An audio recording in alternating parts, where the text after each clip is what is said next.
back to the kick-off, and Craig Mitch is the happiest man in London right now, aren't you, mate? 3 points.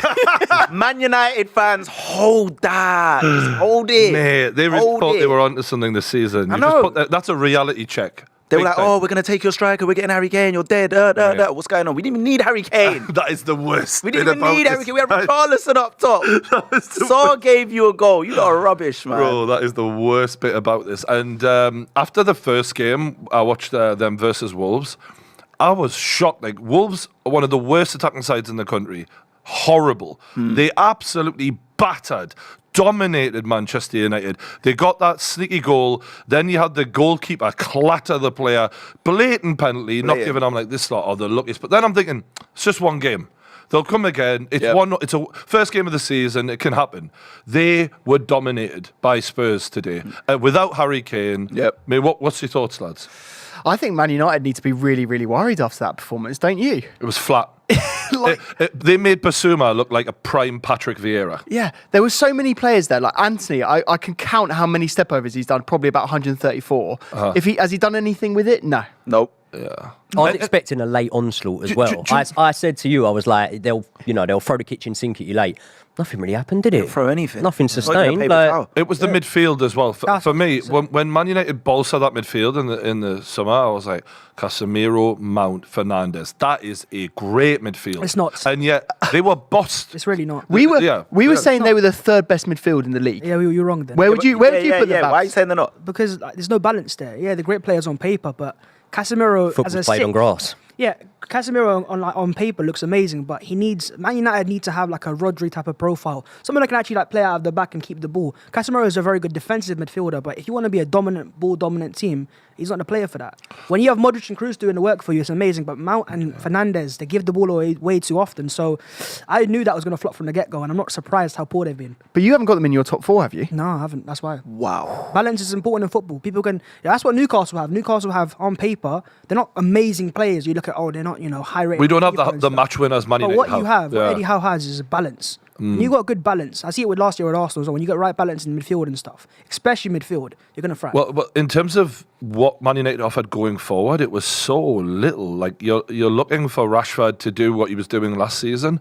There was no sign of it. And similarly, in the Wolves game, like that's why I know this isn't a fluke. This is a continuation from the Wolves. Yeah. Back-to-back games. Back then, look, you got lucky the first one, but they need a massive transformation because they have... And look, it's not all like the end of the world because it's the first 2 games. Because remember, they did lose the first 2 games, I think, last season. Yeah. But you can't... If you're trying to do a title challenge, which is what this season should have been, you go to the next level. You go from 3rd into chasing Arsenal and City down and breathing down their necks. You can't just not turn up for the first 2 games again. And that's a mental issue as much as a talent issue. That's what I hate the most. Every year, people do top 4 predictions. United are always, everyone's given. Yeah, they're just always there. Why though? Like, look at their team sometimes properly. And last year, I think they got lucky. I think Newcastle, that was their first top 4 charge properly. So they, just about finished above them. And Newcastle were better over the most of the season.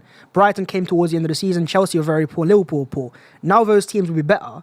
And United are going to have to worry about the top 4 rather than titles. But they've spent money, though. This is the narrative cannot be allowed. Like, the Man United fans love complaining about the Glazers, and I understand why. But you've been spending money. Like, net spend. Yeah. Ten Hag in 1 year has already caught up the Klopp in 8 years. It's not like you're not spending money. Yeah.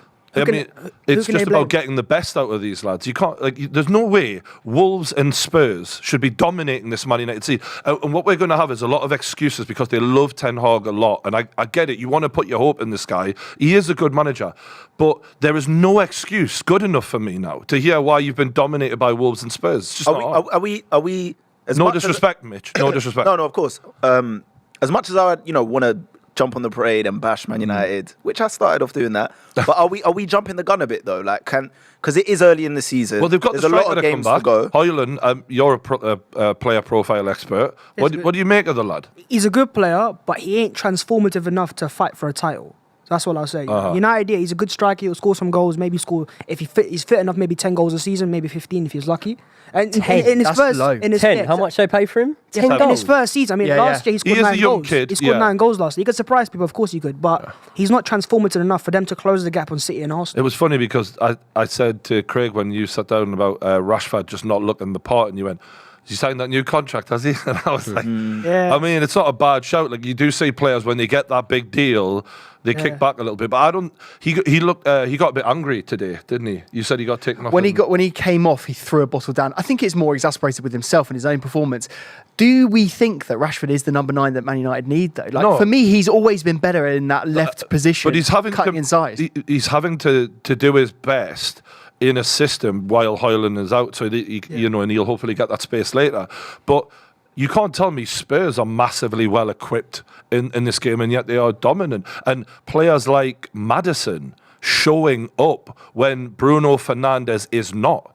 And Mason Mount still not quite fitting in the way we thought he would. Yeah. It's not like Spurs have gone and smashed Brentford in their first match and then they're coming into this one bang on form and whatever. You know, they've had a draw in their first match. Is it too early to be looking at Mason Mount's performances, or is that just a Chelsea No, fan? I think a lot of people are looking at Mason Mount and giving him, I thought, what was harsh criticism, because it was one game. Yeah, But but then- pre-season also. I Yeah, know everyone says it didn't look pre-season great. doesn't matter, but actually recent history would suggest you that pre-season does matter. Well, you know? KG was with Man United throughout the pre-season. He sat here last week going, it ain't been looking great in pre-season. And that's exactly what we're seeing now. I mean, they don't look like a team that is in sync with one another. They look hilarious. discombobulated right now. I was with KG in the USA for the Arsenal United game, and how gassed they were after the game. Him and Flex. Oh, look at us, we won this game. Look how good we are. And now it's a bare silence. You know, where is he now? Do you see him? Yeah, No, he he's ducked not. out. He didn't want this You know one. what I mean? Yeah. But no, for me, I think this is a really early bit of pressure that I wasn't expecting to see on Ten Hag. I expected him to have pressure throughout the season because you spend that much money, you've got to deliver. And last season, their away performances against the bigger teams, we've seen they didn't win a single one against the big sides. And again, they've started off in similar fashion, losing at arguably the easiest of the big six. And for me, Big seven. the big seven now. Thank you very much. And Ten Hag, I seen a lot of excuse making for him last season, and I got it. First season, got to give him time, mate. You can't spend 400+ million in 2 years and then just be like, oh yeah, it's the same. Oh, second season, got to give him time. No, I do think they will get better than this though. Like even without Højlund, I do think they will improve. This is like an early start of the season. They haven't started well. Against Wolves, they were very bad, you're right. Today, I saw nothing. And I was sweating at times, but they were toothless throughout the whole game. But they can only improve, really. They've still got the quality in their team. they They'll have. get there. But the issue is that season, Manchester City lost 5 games. Newcastle lost 5 games. The margins for error are so minimal. So They've only got one. to lose your first one of your first 2. And perform like crap in the one that you did win. It fills me with no confidence. And I picked this lot to finish 3rd. And I'm thinking, what the fuck? They've got most of their team available. That's where it's worrying. There's Yeah. no like, I know Højlund's a striker and he can, but the midfield's poor right now as well. So Højlund's not going to transform the midfield, is he? They lost the midfield battle today. Yeah. And when we did the who has the best midfielder chat, we haven't put this out because for whatever reason we were real busy. But we did a best midfield ranking video with Craig, and we kind of looked at Spurs and we were like, out of the big 7, they're probably down there, the weaker of the lot, and yet they bossed that Man United midfield today. And also, I was saying the Spurs midfield with Bentancur in it, he's still to come back as well Yeah. to improve the side. But you're right. Do you know what? The problem with Man United for me is when I look at this team is like, I thought this would be the season that they would go from being a transitional team to a team that dominates possession, gets at the opposition. And today, they were just a transitional team again. Like you said, Spurs dominated the ball in midfield.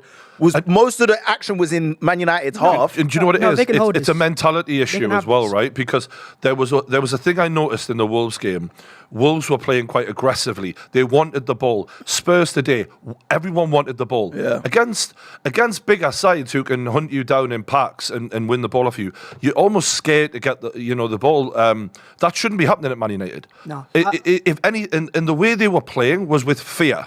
Yeah. It wasn't exciting. It wasn't, like you say, piling the pressure on. I wasn't saying that. You know, when you use the comparison as well about last season, right? They lost their opening 2 games. They got thumped by Brighton Opening and then 3, no? Brentford. Opening 3, was it? Yeah, Liverpool as well, sorry. So you use that comparison, but that's without giving it context. You're going into that season with a massive problem with Ronaldo, yeah? You still got Maguire, who's club captain, so therefore automatically should be first name on a team sheet and whatever. Plus, you got a manager who's unproven in England coming straight over here. There was so when reasons. you give it the context, you can sort of go, all right, fair enough, whatever. This season, you've got a manager who's now had a whole season. You've got a way more settled squad. You've got the players that he brought in, let's not forget. Anthony, look at him today. Do you know what I mean? It's like you're looking at Anthony. No, you don't understand, mate. You don't understand. I love the way the Anthony Defence League, they come out for him. He's got a Defence League. Yeah, I'm surprised as well. Basically, I seen this tweet that had been retweeted by like 1,000 Man United fans of like, if you don't understand how good Anthony is, you don't understand football. That's the litmus test. And as much as I'm like, you know what, a bit of me was like, you know what, maybe I'm just not saying something, because sometimes other club fans, they don't get your club and they don't say what you say, right? Fair enough. But today, I was, let me just watch him. He was fucking shit. He's one-dimensional. He don't go outside. He just always cuts inside left foot. It's so predictable. And it's not just him either. Like Garnacho was flat as a fart today. Sancho come on for the junk minutes. Can I throw a theory out there? And it might be a reach. It might be a reach. I'm not gonna lie. It might be a reach. So funny. But has the stuff with a certain individual going, off the pitch, kind of maybe put a cloud over the club at the moment, affected them? Do you know what? I think it hasn't, purely because he isn't in the squad. He isn't in the team. But they faced a lot of backlash as a club these last 2 weeks. They've been flirting with the prospect of maybe reintroducing him. They've had backlash. Their fan base over this thing has been kind of divided. Yeah. There's some people saying bring that individual back. There's other people saying, no, I won't even rate my own club if they do it. Is there that? Because we know things that happen off the pitch does affect the club. Obviously, that doesn't excuse the fact that they didn't even really have any danger moments in this game. Like, they should be capable of that regardless. But the whole morale of the team just doesn't look right now for some reason. It's a nice excuse, isn't it? And I'm sure the Man United players would like to use that. But quite frankly, they need to just step up and improve now. I was looking at their next fixtures, right? They've got Nottingham Forest in the next game. Oh, that's a lovely one. At home or away? At home. But imagine if they drew that game. Imagine the pressure on there. After that, They'll win that. After that, Arsenal away, right? That's the one I'm looking forward to. You're going to cook them if they can turn up like this, Oh, mate. right. That'll be another. You know how Ten Hag had so many of those games where they conceded 5 and 6s? Yeah. There'll be another one like that. Do you think it's that bad? If Man United you know turn what up I'll like say, this, right? they're getting cooked. Spurs were cutting through them today. Yeah. Their defending didn't look great today. Exactly. So you I look think at... Mitch said it. They were playing in transition, right? United. Yeah. But their fans have been saying that we are a transitional team. Like, that's what I think Gary Neville said once as well. He's like, United's football has always been counter-attacking football. Well, football's changed now. And if you want to be like Man City, Arsenal, Liverpool, blah, blah, blah, even Newcastle, You gotta be on the front foot. dominant. Yeah. And United, I think, they've built players. I mean, there's no surprise why they can't dominate the ball. Casemiro's not designed to dominate the ball. Neither is Mason Mount. Neither is Anthony. These players aren't. They're more for transition. Rashford is at his best in the counter-attack. There you go. Yeah. So if Ten Hag wants that team, well, you're getting it right now, and you can enjoy it. But it didn't work That today, was though. cold, bro. That was cold. The pressure is going to be on in the next 2 games. If they don't get those results, Ten Hag is going to be under it, isn't it? I think look, if you can't, I've been watching Forest, these level of teams, they are there for the taking. So this is the perfect bounce back game Forest, for them. They were against Arsenal. They're very, very well organised, and it was hard to break them down. So if United want to play on the front foot and break them down, it won't be difficult. It won't be easy. And they've got Awani, who didn't start against Arsenal and scored again yesterday. So listen, you just got to be careful with these things. Premier League teams, Morgan Gibbs-White as well. There's certain players in that team that can cause issues. Well, we'll leave that there for now because I think the Man United fans might be getting pissed off with us. But Good. No, get your super chats. They'll be pissed off anyway. Just had to watch that. I do empathise. I mean, when you spend that much money, you come in at the season excited. Are we back now? And then you're back to reality with a bang. So get your super chats in, guys. Don't forget to subscribe if you're watching us live on the YouTube channel, the Kickoff. Next, we're going to talk about Newcastle away to Manchester City, the champions. This is a bit of a moment for me of like a reality check. Like, all right, 5-1 against Villa. I was excited, but we've never won at the Etihad. Ever, right? We won at Main Road, but since they became the new version of Man City, we've never. But obviously, in that period of time, we've been battling relegation. So this is the first time we've actually gone into a game against City where I've genuinely thought we can beat them today. And I'm not saying we will. I think a draw would be a great result, considering everyone who goes there will probably get battered. But they've got no Kevin De Bruyne. They've played midweek, so they'll be a bit more tired than us. And Haaland hasn't been getting enough of the ball. So I'm kind of the opinion, wearing my black and white shirt. If we're ever going to win, Yes. it's today. And we are coming into this with maximum confidence. We're seeing the highlights here of the Aston Villa game where Harvey Barnes banged in the 5th goal. And the quick pace of that team with Tonali and Bruno and Joe Linton, no one actually being forced to be constantly defensive midfield and the fluidity in that midfield. It's one of the most complete and well-rounded midfields in world football right now. If they can keep this going, Tonali scoring on his debut, running through the middle like a prime Frank Lampard, Josh. I'm not saying he will be that always, but there was. Tonali scored one, and he basically was the guy who played the pass before the assist on 3 of the other 4 goals. Like, what a debut. So, yeah, what are we thinking around the table before this? Is it too early to say that this is a title-deciding game for you, Brian? Nah. As much as I want to believe, I think this is... I think what I will say is I think there's a possibility, after watching that first game and getting very excited, we might be able to be in the conversation a lot more. Like, you know how you can push for like 3/4 of the season, then maybe drop away a bit. You know how Man United at one point, it was like, oh, are they... Solskjaer, yeah. Are they there? You know what I mean? We might have a bit of like... But I don't know what the Champions League will do. These are the 2 teams that have looked the best so far. We're only 1 week into the Of Premier course. League season, but these are the 2 teams that have looked the best so far. Brighton. And Brighton. Everyone, Brighton have looked decent. Everyone as well says, like Newcastle, they'll fade away and whatever. I think people forget Newcastle had 1 win in their first 8 last season. So if you look at last season, it's not necessarily going to be a fact of, if they're starting strong here. I actually don't think Newcastle are losing this match. I think today we'll either see a draw or we'll see a Newcastle win. Records are there to be broken, whether you've not won at the Etihad or what. I think styles make fights, and I think our style will match up well against Man City in terms of last season we drew with them 3-3 and it was only the brilliance of Haaland. We dominated at St James's and then we lost, but we even had good periods against them at the Etihad last season. So, of course, in a game like this, the brilliance of a Haaland can just ruin everything. But aside from that, I give us a good shot. If you are going to beat them today, how are you going to do it? I think we're going to have to defend really well. We've got the joint best defence in the country along with them. I think we're going to have to really pressure them and be fitter than they are because of that. That we're going to have to rely on them being a bit tired, really get up close to them. We're going to need Bruno Guimaraes to have a really good game in that 6 role and to control the midfield as best as we can. And then the wide players, which I think are arguably our biggest weakness in terms of level. Like your defence, I'm not worried about. The 3 in midfield and the 2 strikers, depending on Wilson or Isak, they're both going to score goals. But in terms of the wide players, they're where I look at and go, that's where we're less of a threat than a lot of these other big sides. Gordon looked the player we hoped he would be against Villa, but that's one thing. It's another thing to do that against Man City. But he does look sharp off the back of the Euros, the under-21s. And when Harvey Barnes came on, he was direct and threatening. Almiron offered not a lot. Can we talk about the team sheet then, Brian? Do you know the team? No, mate, I haven't seen Okay, right. So you've got Nick Pope in goal, Dan Burn on the left, Botman, Shah and Trippier. You've got Joel Linton, Bruno G, Tonali, Gordon, Isak.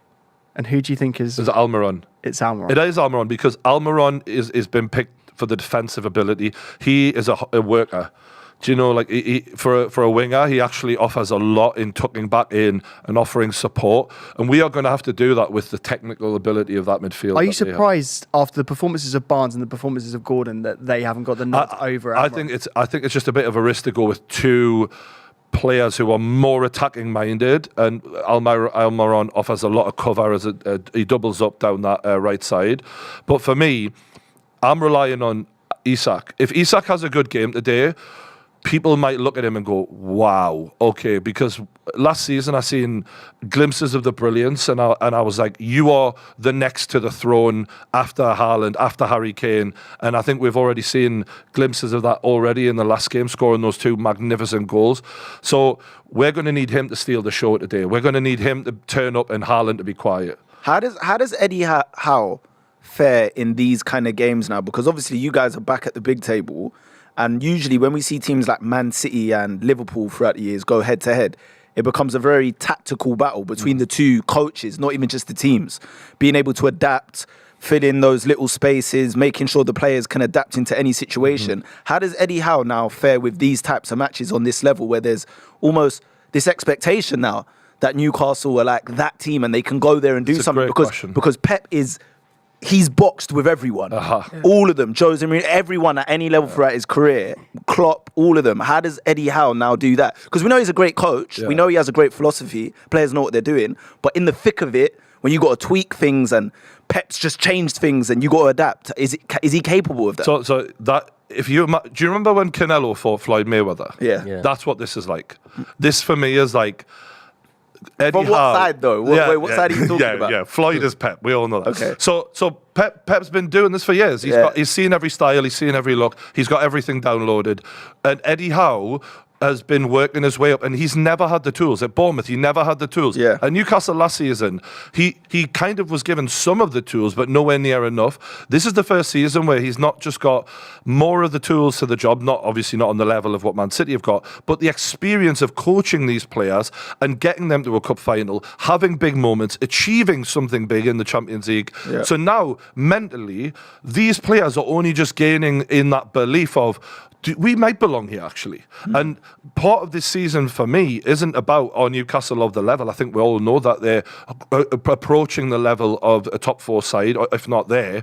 It's getting them in those big moments like the Carabao Cup final to turn up, and we didn't last season. So I think that's where this is going to be a key moment for Newcastle to go, do they believe they belong on the same pitch as Manchester City? Because we bottled it a bit against Man United in the Carabao Cup, and there was other instances where we just didn't believe. And with Tonali, with Isak coming into his own, Bruno Guimaraes, maybe we might be there. And that's why this is such a key moment and early in the season, because if we get slightly embarrassed today, which is completely possible, or we look like we just don't belong on that level, then mentally it's a step back. Whereas if we fight, and even if we lose, but we lose like almost shield, I think that's we just have to take confidence from this. We can't be like with Man United in the last game against Spurs. Humiliating, massive step back. It makes you question yourselves. I don't want any player questioning themselves after this game. So Eddie needs to be able to take positives, whatever happens. I think that's such a key thing for us. If we're going to get, for me, a trophy, that's all I want. Yeah, need a trophy. And I know that's a massive ask, but like, if we can Really perform, massive ask, if isn't we it? can perform in this game, then if we do make an FA Cup final, these are the things that count. These are the things that Eddie can look at and go, remember when we went to the Etihad and fucking won? Yeah, it's a chance to You make a can do statement, this. yeah. But if we get boxed off the park here, then You won't. And I have a very good feeling that you could get a result today. And I say that because if you watch City's game again in the midweek, they weren't amazing. Even when they came into towards the end, there was a lot of space in behind. And if Sevilla were a better team, they could have capitalised. They had some big chances to make it 2-0 as well. So big chances in that game. Even the game before that, City weren't amazing either. Burnley, and I didn't watch the game as much, but the Community Shield, sorry, they weren't amazing in that game. And they weren't amazing against Burnley. Yeah. It was the sheer predatory brilliance of Haaland, man. He But sniffs a goal and it's he in the back does, of the net. and that's where you've always got to be careful. Yeah. They've got that little cheat code, but Newcastle are very good at making runs in behind. There'll be a lot of space in behind, so the script is written, and I think, listen, I'm not a predictive person myself, but But you need us to fucking knock these back. big Yeah, I time. think but I've seen it last year. City don't start seasons well all the time, but it's more April. That's what I'm thinking. That's mate. what You're I'm not me getting hopeful carried because away. If It's you're like, they're April. tired, they've just played the Super Cup, it's early in the season, they haven't hit their rhythm, Yeah. and when they hit their rhythm, they're unstoppable. And they don't have Kevin De Bruyne, who is the second or best player they've got. Yeah. So If you look at their team sheet, though, I think I'm looking at it now, and I'm scared. I'm scared for you. Look, I'm a it's when you closet. go, Who no is- Kevin De who is the Bruyne, like, midfield? yeah, there they you got go. Phil Foden, they got Yeah. Grealish, they got... They've got Edison, All the Walker, trophies. Diaz, Akanji, Gvardiol, Kovacic and Rodri in the pivot, Foden, Alvarez, Grealish and Haaland. So other than Kevin De Bruyne, Grealish. that is their best starting 11, isn't it? I think we can all agree on that, right?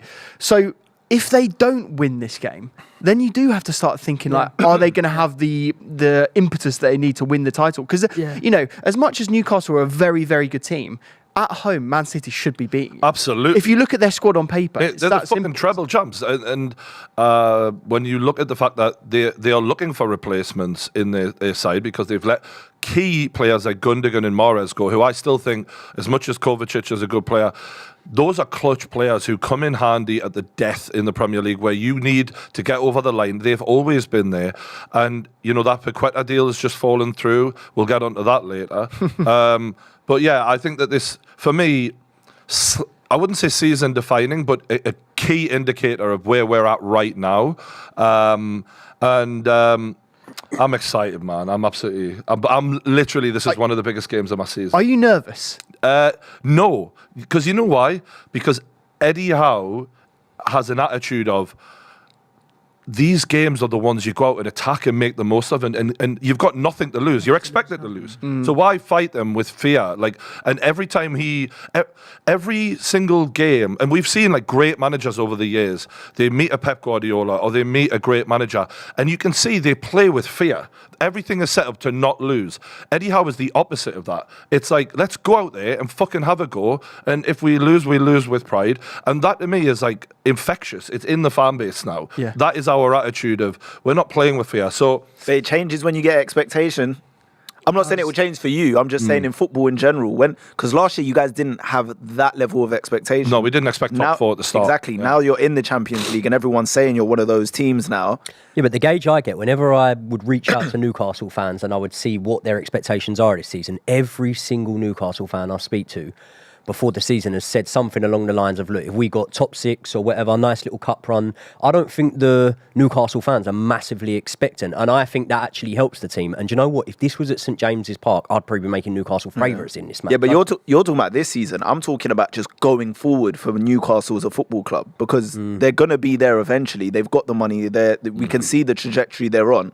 They're eventually going to have that expectation from the fans. It's going to start to develop. When we speak about Man United, and we speak about the players they bought in, obviously, look, my club Chelsea, we've spent close to £1 billion and whatever, and doesn't even look like Let's we've done not yet. keep bringing it up, Joey, because they'll keep battering us. When you speak about these Battering teams us. and you look at the players they've bought in and whatnot, Newcastle have been under a lot of the financial fair play restraints. You know, even with the signing of Lewis Hall, you've had to loan him for the first year just to meet FFP regulations because they can't bring him in straight away. Why don't they just do 8-year contracts? Yeah, that's it. Why don't you lot just do That's that? a fault. Someone should think of that. I mean, I've been watching this documentary that's on Amazon. They just put out episode 2, and you're really getting a feel for what the club is like. And Amanda Staveley, who's the sort of chairwoman, is coming across quite well in it. And she's coming across like queen of the club. Like, she's got a very wholesome relationship with all of the players. Like, if you imagine watching your chairman or chairwoman, she throws her arms around Eddie Howe's shoulders and just gives him a big hug and tells him, "You're my favorite person." Like, she's she's really invested in, not just financially but emotionally. And I think, like, from the top down, I've got to give credit, because this was meant as the soulless Saudi takeover, no one will care anyway, and yet the way you watch her personal relationship with her husband and the whole team, and she's very like on the FaceTime with Anthony Gordon, like, anything you need to make yourself happier here, just let me know. And it's like, yeah, like, you really are playing a vital role here. It's a relationship years in the making as well. Absolutely. It's not like Todd Bowley coming into Chelsea and it's like, look, before Chelsea got put up for sale and the sanctions got put on Abramovich, did Todd Bowley even know anything about Chelsea? Yeah. Could he have told you what ground they play at? Amanda Staveley, that has been going on for 2 years before it actually came to fruition? She made her money in the north of England as well, from what I understand. So I think this is a passion project for her. And it's funny because every taxi driver in Newcastle says, "Oh, I had Amanda Staveley in the other day. I tell you," she said, "if you think it's good now, you haven't seen nothing yet." And she's just like, a part of the fan base now. So I also think she's kind of hot. Yeah, Yeah, I would, yeah. Yeah, I know know what it we're is? talking about her credentials and we're like, it's very football and we shouldn't, but There's something about a powerful woman, isn't there, Craig? There is. She's There is. just 170 million. I'll do anything. Oh, I don't Get in mind. the DMs, mate. Get in the DMs. She's She's married. just on That doesn't Instagram. matter. She's just It on doesn't Instagram. matter. She's married. It doesn't man. matter. I'm not a home wrecker. Probably the football club chairman I'm attracted to the most. Yeah. Quite. I love the honesty, lads. Give us your predictions. Oh, they've got the 3 trophies out just to fucking rub it Show in. off. Yeah. Give us your predictions. Start with you, Joey. I'm going to put it out there. I'm going to go 1-0 Newcastle. Oh! Get my hopes up. Yeah. Stop it. You're coming back on. Bav. Teasing me. 2-2. Fair. I can't go against Pepper Man City. You're glazing. I like Newcastle glazing. Yeah. I'm glazed, Pep. I'm glazed, Pep. Yeah, I'm gonna go 2-1 Man City. Fair. They're at home. Oh, of course. I'm going to go for a battling draw, but I think Newcastle score first. 1-1. I go 2-2. But I tell you what, fuck it. 3-2 Newcastle. Yes! I can't Come believe on. on a table of 5 people that know football, I'm the only person that backed Man City at home. We'll I let just the treble audience winners. decide that We want last bit. something different, bro. It's not always Man City wins. Yeah. I've got a couple of super chats. Shout out to the super chat. First one is saying, yes, Joey Knight, what a legend. Shout out to the that chat, now? giving some support. We'll get to a couple of those because we've actually got some of these already listed. If Newcastle win today, how much chance do you give them to nail top 4 now and push for a title next season? What are you thinking, lads? Do you think if we win today, everyone will be like absolute cert top 4? Yeah. I think so. I think if you look at Newcastle, a lot of people are making a big emphasis on the fact they got Champions League football. But let's not forget, all right, they went out in the 3rd round of the FA Cup, but they did have a League Cup run last season. That's extra games. They have got a stronger squad than they had last season. They got a squad that's gelled together a little bit more and a manager that's now had time to really implement his vision on the club.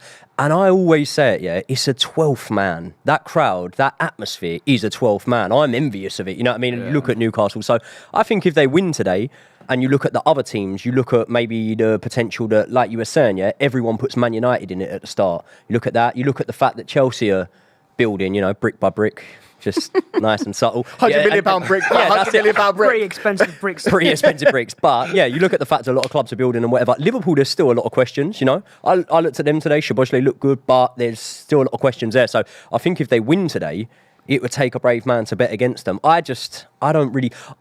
when teams surprise me, I'm always waiting for them to slip off. Like I've been waiting for Brighton to slip off. You wait for everyone was saying second season syndrome with Brentford, and you know you look at them and you think, you know what, maybe that's not the way. Maybe teams aren't going to slip off, and I can't really see it with Newcastle massively. But the chat was saying, can they push for a title challenge next season? And do you not think that is a little bit too early to say? The one change that may enforce that to be more likely is, in the documentary, someone I know has seen the final episodes, and they basically say we're signing a mega deal with Adidas because we obviously were with Adidas in the 90s, and that was where we had our iconic strip with the brown ale badge. And I think that'll mean a hell of a lot more money coming in than what we're getting from the current lot. So maybe that might turn things around for us. Just a little stat for today. Newcastle have never won in 18 Premier League games at the Etihad. Wow. And the last away win against Manchester City came at Main Road in September 2000. 23 years later. Will we see a difference? I fucking hope I so. was 3 months old back then. Wow. Sandro Tonali. That goal last week. It was quality. Mate, Quality goal. The amount of great passes he made in that game, it was quite Paul Scholes-esque, to be honest. I heard loads of people going, Tonali's going to be toxic. Have you not seen him? Have you not seen? He looks miserable The up body there. language The didn't weather, look the good. weather in Newcastle, and people are saying about the body language, and it's like, mate, I've got a lot of people tell me sometimes I look moody. I've got a lot of mates that have that face. Do you know what I mean? It's like, oh, he's all right. Like, and he was having it in that first Mate, game. there was a great one with him celebrating, like going mental in the caption, and then he was like, so unhappy to be here. I was like, yeah, exactly. So we're about to kick off. Oh, God, this is it. Do you know what I didn't think of, right? I just see it as the fireworks were going off. I did forget when I gave that prediction, but I'm sticking by it. I did forget that this is their homecoming after winning the treble, isn't it? This is their first match at home, but that you still can't, probably empty You seats. can't underestimate that impact though of that game. What was it on Wednesday? Was it? Yeah. So like they've played on Wednesday. Pep was obviously absolutely fuming after the game, wasn't he? He was furious that this game was still on Saturday night. It is a bit harsh, isn't it, that they're having to play a game that close to it? But do we feel sorry for Man City? Probably not. I didn't even watch a game Wednesday. You know, Yeah. this is the ironic thing is Manchester City are basically the reason why Newcastle haven't been able to go out and buy everything. Like all of what they've Bastards. done in pulling in exploiting every rule or lack thereof and buying everything. Oh, this Didn't look good. This looked like a head injury. Who's that though? No, what's he holding? Shaw. Burn. Shaw, yeah. Is it- all of what City have been doing in, spending ridiculous amounts of money in basically building such a strong squad that they're now well within FFP rules because of the value that they've had in their team to be able to sell off with Raheem Sterling, etc. They've basically made it. Oh, Oh, fuck. Oh, it's the arm. It's dislocated, isn't it? Yeah, yeah. they've made our life a lot harder financially, because now everyone's basically, when you watch the Amazon documentary, they make a point of like, as soon as our owners were in, it was right. Every sponsorship needs to be approved. Everything needs to be fair market value. Like everything needs to be approved by the Premier League itself, and the ability for us to cheat in any way has been removed, which is fine if that was the way it always was. But to like pull the ladder up after City are out of reach for the rest of the Premier League, I'm like, well, how do you expect us all to catch them then? Of course Chelsea are going to have to bend the rules. Like, you've literally been allowing one team to get away with murder for years, and what is everyone else going to do? Let's just say, Brian, bending the rules and finding loopholes, two different things. Yeah, maybe. Maybe. Takes a clever man to find a loophole. It does. If we're smart in a business perspective, I'm not saying we're bending any rules. Yeah, we don't have 115 rule breaks against our name. Yeah, I did sort We of. don't know about that yet, do we? Yeah, we'll find out. Oh, come on, Babs, you've got some info. I did like see Simon Jordan break down like how they actually implement all of these loopholes and whatnot, and it is, look, Todd Bowley is clearly a clever guy, because the fact that you can spend as much as you have and still be within the rules and regulations is insane. Part of it is built off of the back of Chelsea's own decades of destruction. and also 280 million pounds of transfer revenue this summer alone. Yeah. Yeah. Let's just leave it at that. There Well, is let's method. not look at the season before, where it's over $1 billion spent though in total. 600 million. Finished 12th. There's method behind the madness, though. When you look at what Todd Bowley's doing here, I don't want to speak too soon, because there might be a day 2 years from now when I'm going, Bowley out and whatever. But when you look at what he's doing here, all right, I completely accept in that first transfer window we got a lot wrong. Do you know what I mean? We maybe shouldn't have brought in Koulibaly, especially not for 35 million or whatever we paid. But when you look at the acquisitions now and the players that we're bringing in, I'm quite impressed by it. In terms of going out, it's a bit of a different story. You know, Lewis Hall. In fact, Lewis Hall, he can play left back, yeah, and you need that cover there because of Dan Burn. But he can play anywhere on the pitch, more or less. I think you're still a little bit weak at left back. I think you should take Cucurella off us as well. Fuck, right. You can have it. Do you want to know something funny, right? What really makes me laugh is I was sat playing poker with Josh the other day, and I was like, I've heard we're getting this Lewis Hall kid, and he was like, no, you're not. No. And I could see in his face, right? There was like a, you fucking joking? And I was like, yeah, I've heard that we're going to get him. He's like, Cucurella, you probably get him. Or it was one of the others as well, wasn't it? I'll give you any of the other. Anyone. No, not Ian Matson. But Ian Matson I'd want to keep as well. But it was a full-on, like, I could just see immediately, like, there ain't no way we should be letting that happen. And it is an interesting one to see why Chelsea fans are so against selling a kid who is 18, has played 9 games, and why Newcastle have spent 30 million, because I've seen like even Man United fans getting outraged, like we can't sell a player, and yet Chelsea are getting 30 million for a bloody kid with 9 games who's 18 years old. Why do you guys think he's gone for that much money? I think personally, if you look at the acquisition of Lewis Hall, it's one that is brilliant for Newcastle. I actually don't think 30 million, when you think about his age, sell-on value, and what he can bring to a team in terms of versatility, you look at the players that Eddie Howe's bringing in, and he's bringing in players that can do different roles, and Lewis Hall will be one that gives you the hunger, especially when you look at it. It's probably easy to look like a hungry player that wanted to go for it in that Chelsea side last season, because no one would. Yeah. When you got Lewis Hall, but you got Hakim Ziyech in front of him or whatever, it's easy to look hungry. It's this easy kid's to look a grafter. like you're taking the game by the scruff of the neck. But at the same time as that, he fits the philosophy, and it's one of those transfers, exactly like you were saying, Brian, where I think fans of rival clubs, fans of any other clubs, would think, why are they making such a big deal out of this? Like, it's not that big a deal that this young kid's gone. But actually, my inbox was flooded. The second the news came through, it's everyone saying, you've got to cover this Lewis Hall thing. I can't believe it.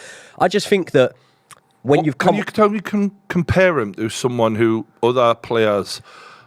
he's like a blonde Gareth Bell. No, joking. No, not really. But no,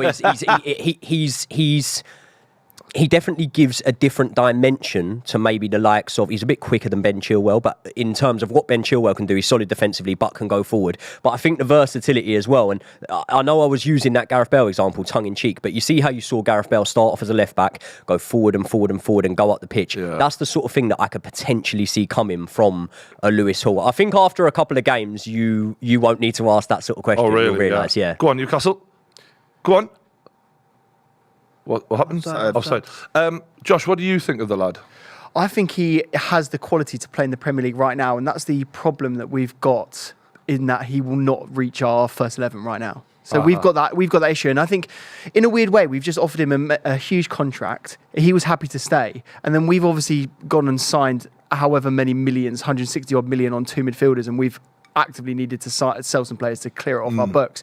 I think with him, why I think he'll be incredibly successful at Newcastle is that he has the technical ability, and I think his technical ability is actually a bit underrated. Like, basically everyone is saying he's an energetic player, he's a guy that can get up and down the pitch, and he's actually got a lot more to his game than that. He wants to be playing in midfield, Brian. Like, he doesn't want to be playing at left back, and actually you've got a bit of an issue that you're going to have to deal with right now, because you're probably going to be playing him there and bringing him on. And he wants to be playing ultimately in the middle of midfield. Like, he wants to be like a roaming centre midfielder, and you've got to fit him in what you claim to be one of the best midfields in the Premier League right now. So he's going to have to battle his way through. But I just think he's an incredibly smart kid.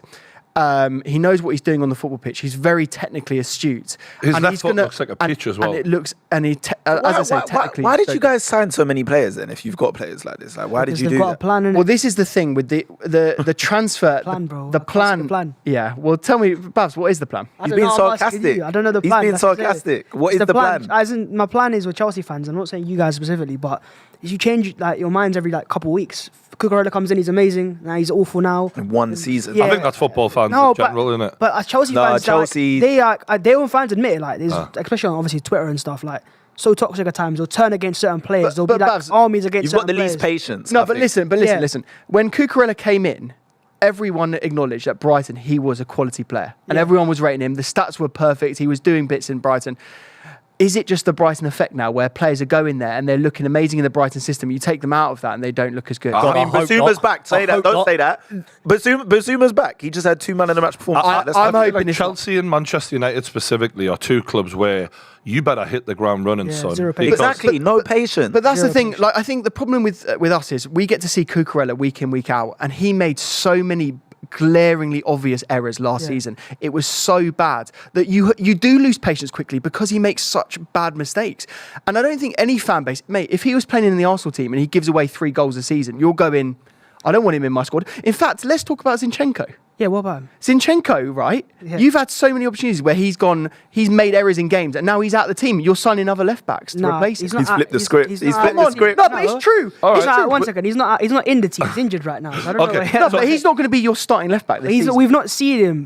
Whenever he's been fit for Arsenal, he's been starting. So now he's fit again. Mate, he's going to be starting again. Mate, So I We, don't know we- who we you're need to about. stop turning this into what about your club? All right. Yeah. I'm sorry, In Babs, terms, I had to. in terms of the actual plan at Chelsea, what do you feel like the plan is, lads?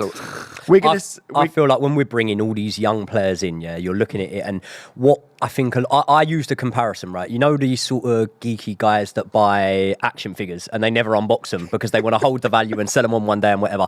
I think there's a little bit of that strategy when it comes to a footballing sense with Chelsea. We're buying a lot of these young players, bringing them in. Say, for example, Ugachukwu. It might be a bad example. Maybe he comes good, but I could very much see us bringing him in for 30 odd million, hoarding him, sending him out on loan, and then trying to make Do a you know the profit worry on him. about that is?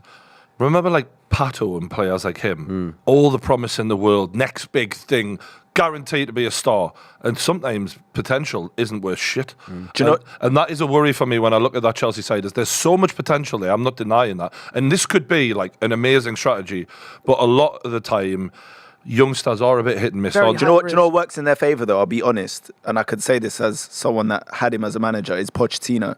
Pochettino does really get the best out of young players though. We saw him go to PSG, and obviously he won the league, which is just a formality, but he was working with big superstars, and that was a bit of a problem for him. People like Neymar, Mbappe. Young talent is what he does. I saw it at Spurs. He can coach players, he can give them belief, he can develop them. And I think with these players, and these are players with high quality and high potential, Pochettino, if you need a manager to do that, he'll be Another the good guy. thing for Pochettino is, right, I remember going from the superstars back to younger players. I remember a story of Sir Bobby Robson, and I do like to talk about Sir Bobby, is when Craig Bellamy was mouthing off to Sir Bobby could go to him and go, do you know who I am? I manage Figo, Ronaldo. You're no one compared to them, mate. Like, he now comes with a bit of clout, you know? Yeah. And I understand, like, it's a formality to win League One, but also, that was potentially the most toxic football club ever. That Pochettino, everything from there is sunshine and blue skies, all right? Yeah. So I do think he absolutely will thrive under having young and hungry footballers. And if you look at Eddie Howe, he is using the same model. I want young, hungry, unproven at the highest level, but with all the potential. Because when you get those superstars, they're a nightmare to manage that ego. And I think managers more and more are being put away, like Arteta wanting up shit. Aubameyang out the door as soon as that was Haaland miscontrolled Where's the the box. touch? Where's the touch? Like Arteta at Arsenal wanting rid of Aubameyang as quick as he could. Like football managers are getting more and more fed up with big egos who are earning far too much money and are uncontrollable. It's like, what are you going to do? Drop me? My contract's bigger than yours, yeah? So I agree. I think Poch is a great fit for Chelsea, and I was really impressed with them in their opening game against Liverpool. You know, when you talk about the upheaval as well, yeah, we look at the fact that, okay, there's only now, 3 first-team players left that were there in that Champions League final that we won against Man City, yeah? Could you honestly sit and about all the players that have gone go to me, well, if you still had him, you would be challenging? We wouldn't have been challenging with the players that have gone anyway. Kai Havertz, Timo Werner, you know, the players that have gone, Hakim Ziyech. No, Rudiger was Rudiger's the one. Yeah. Rudiger was the only one I thought of, to be honest with you. But yeah, I think it was necessary. It's just... There's a lot of times where we've looked at football clubs and went, you just ripped the whole rule book up here, couldn't you? But no one actually does it. This is the first time we've seen a team get scrapped. Yeah. And, you know, on the one hand, it takes balls, but it's kind of crazy. But if you're taking over a football club and you're the chairman, would you not want to rip up what they've done before? If you've seen they're being mismanaged, people on massive contracts, hundreds of thousands of pounds a week, every week they're losing millions and millions of pounds with players that are underperforming, that are getting older and older, would you not want to completely rip it up and go, right, what I'm going to do from a business sense is get assets that are going to appreciate rather than depreciate. I'm going to have a club that has an identity. I'm going to bring in a manager that has a identity and also works within my philosophy. Like, they're doing it exactly. If I was going to run the football club, I would do it exactly the same way. Okay, let me just say the risks with that, though, because there are risks. Okay, like Mason Mount was guaranteed value and had proven himself at the highest level in the Champions League final, even though he wasn't in the best of form at the time, and he wanted to leave. But obviously, I'm just saying with the oh shit, didn't want to be there, Brian. So whatever you say about Mason Mount. And Pep does this. We're watching Man City now, and you're going to have to experience this with your squad as you grow and develop. If there are players in there that get the egos, like say, for example, Bruno Guimaraes, doesn't seem like he's that type of player. But imagine if he gets that ego and Real Madrid come in for him and say, we're going to pay you 450 grand a week. We're going to make you one of our best paid players. You're going to be in the team. Like, you're going to have to deal with those players that go, I don't want to be here. And if you do, Eddie Howe should be, and he's a strong manager, he'll be one of the first people that go, yeah, fine, leave. Pep does it. Pep does it every year. He goes, right, Cancelo, if you don't want to be here, get out the door. I agree on that sense. I think that's a really great point. The only issue is he's completely rolled the dice fully. It's not like he's rolled the dice half. He's not gone, let me replace half the team and then keep another... Wait, let me finish. And keep the other half. He's gone for it. And the only risk with that is if you roll the dice completely and spend all of that money and you are left with not only... You know, you say depreciating assets, but you had some value in the players, which is why you've sold Kovacic, which is why you've managed to get money from Mason Mount. But the issue is some of these other players, they might never, and I'm not saying that won't happen, that will happen, but on the off chance they don't achieve, you're left with a whole lot of money spent and not a lot to show for it. And that's the only risk. I don't think that will happen. I think you've got good players. You brought in some really good players. But it may be the case in some players, like a Mudryk or whatever. If that never happens, he might end up with the record for the most amount of worst transfers possible in a short period of time. That could happen. But Mudryk, for example, holds more value than, for example, Lukaku does. Right, and we're experiencing it right now. We cannot offload Lukaku quick enough. Like, we wanted Lukaku gone a month I think you're ago. using two extreme examples, though. Lukaku was the most toxic footballer in world football, though. But I think that's, of course, he has not got a lot of value. Yeah. But I'd have him at Spurs. I think you might have to. Point proven. Thank you very much. We don't have a recognised number 9. No, nice. I get you. Yeah, I think Spurs. I think he'd be all right at Spurs, but yeah, I think it's a really exciting and ballsy strategy. I'm not saying it's not something that Chelsea fans should Perfect be. for fans. You know, fans always get excited with transfers. Of course, If you make transfers, you're making right moves. do you not feel that? Do you not feel that Arsenal are doing a similar model though? No, we are, but it's not as. It's not as reckless. yeah. It's a bit more sensible. It feels like Arsenal are doing 3 steps methodical. forward, Yeah. and then another 3 sets. Chelsea have just went, fucking run, leg it, So it's son. like- and you could run into a brick wall. That's all and I don't think that's going to happen. I actually really liked watching Chelsea the other day. I thought for Liverpool to be the team that have been glued together, gelled together, and then they've added a couple of new players in the middle, and they've had a couple of important players go. But Chelsea were the ones who looked the more controlled in the game. They looked the ones who had the foothold in the game, and Liverpool looked the less gelled and the less experience of time together. So, this could work really well. When we had the window after our transfer ban, though, one thing I will say is we spent big in that window. Okay, we didn't spend $1 billion, we didn't spend whatever, but we did spend big in that window. And now when you look at those players, a lot of them have departed, right? Pulisic has gone, Werner's gone, Havertz has gone. And actually, when you look at the fees we've bought in for them, I'm not saying we've made profits on any of them, but we haven't lost out all that much when it comes to the You've money. not had a Man United level situation where Man United can't sell anyone. Can't sell anyone. Yeah. Can't sell anyone. That is Can't get any money. And whether there's loopholes, whether there's something that goes into it, the fact that a lot of Saudi clubs have come in for our players, or maybe it's just perfect timing, and maybe we're just a club that's got lucky there. But what I would say is, you look at the players that we have bought in. Young, a lot of them are going to have higher sell-on value. I think the fact you made about Pochettino being able to develop young players, a lot of them. Go on. Oh, you fucker. It's- Gordon crossing, defended by City. It's like such A lot of them are going to at least put themselves in the shop window. If it doesn't come to fruition, they don't go on to be the players. And look, this is football. Not every single player you bring in is going to go on to be that player. Last season, now he's proving us wrong. Last season, we were looking at Anthony Gordon, and we were sort of thinking, oh, have they sort of overspent it? I think a lot of people are still thinking that about Gordon. But yeah, he's definitely looking better I now. think he's going to come good this season. I think he's in the right place with the right managers to do so. But all I'm saying is, and I would say this, and I would have a Chelsea bias, but all I'm saying is, it's very easy to say these things now. Let's give it 2-3 years from the takeover. The first transfer window was awful, but 2-3 years from the takeover, let's give it that time, and then let's look back at it and go, okay, now we can really dissect it and have a look at it, because it was a scattergun approach at first, and I'll completely admit that. But now I'm looking at it and I'm thinking, do you know what? The upheaval is a shock. It's a shock to the system, but we weren't really going to go on a challenge for the league. Yeah, but With, have you ever seen anything like this before, though? Like, I don't think I've ever seen a team change so Not much. since in Chelsea such the a first short- time. I was going to say, Not since Yes, Roman it's Abramovich. This is Football insane. heritage. Like, I looked at your team the other week that started. The only players I really recognised were like Sterling Silva, Chilwell, and who else was there? And Reece James. James, yeah. What about that midfield, though? You're looking at Enzo, you've now got Enzo's good. Caicedo and Lavia Yeah. as a three-man midfield. That could be fantastic. Caicedo and Lavia. What is that about? Yeah, Both of them. sometimes I think Chelsea sign players just so others can't have them. 100%. And I've seen it with Mudryk, so I can say It that probably as well. works. It They happens didn't want with Mudryk. Liverpool to have any of them. Yeah. It also happened with Cucurella, and look where that got us. Yeah, You so know, it doesn't always City work. were in for Oh, him. that was a And Graham that's Potter thing. it's going a little bit off topic, but with City, right? You see some of the players they've been in for, like they were in for Fred. They were in for Maguire. Cucurella. They were in for Maguire. A lot of these players that they've dodged a bullet big time with them. But then who knows? Maybe they had gone to City. Yeah. They would have been a good I player. was thinking that this morning when Pep was like, "Yeah, well, we went for Maguire. We wouldn't pay the money for him." And I was like, "Imagine that parallel universe. Would Maguire have been such a shit show?" He would have been Stones, But- though, wouldn't he? You never just know, would have man. taken. He would have just taken the mantle of Stones. Systems can But, transform Very similar but then players. Yeah. would Nathan Ake be the level that he is at if he wasn't at City? Yeah, If he had exactly. gone He would- to Chelsea, would he be that level? No. I don't think No, he would. he You know what I mean? So Yeah, systems transform players. Pep's systems maximise most players. There's very few players that flop in the system.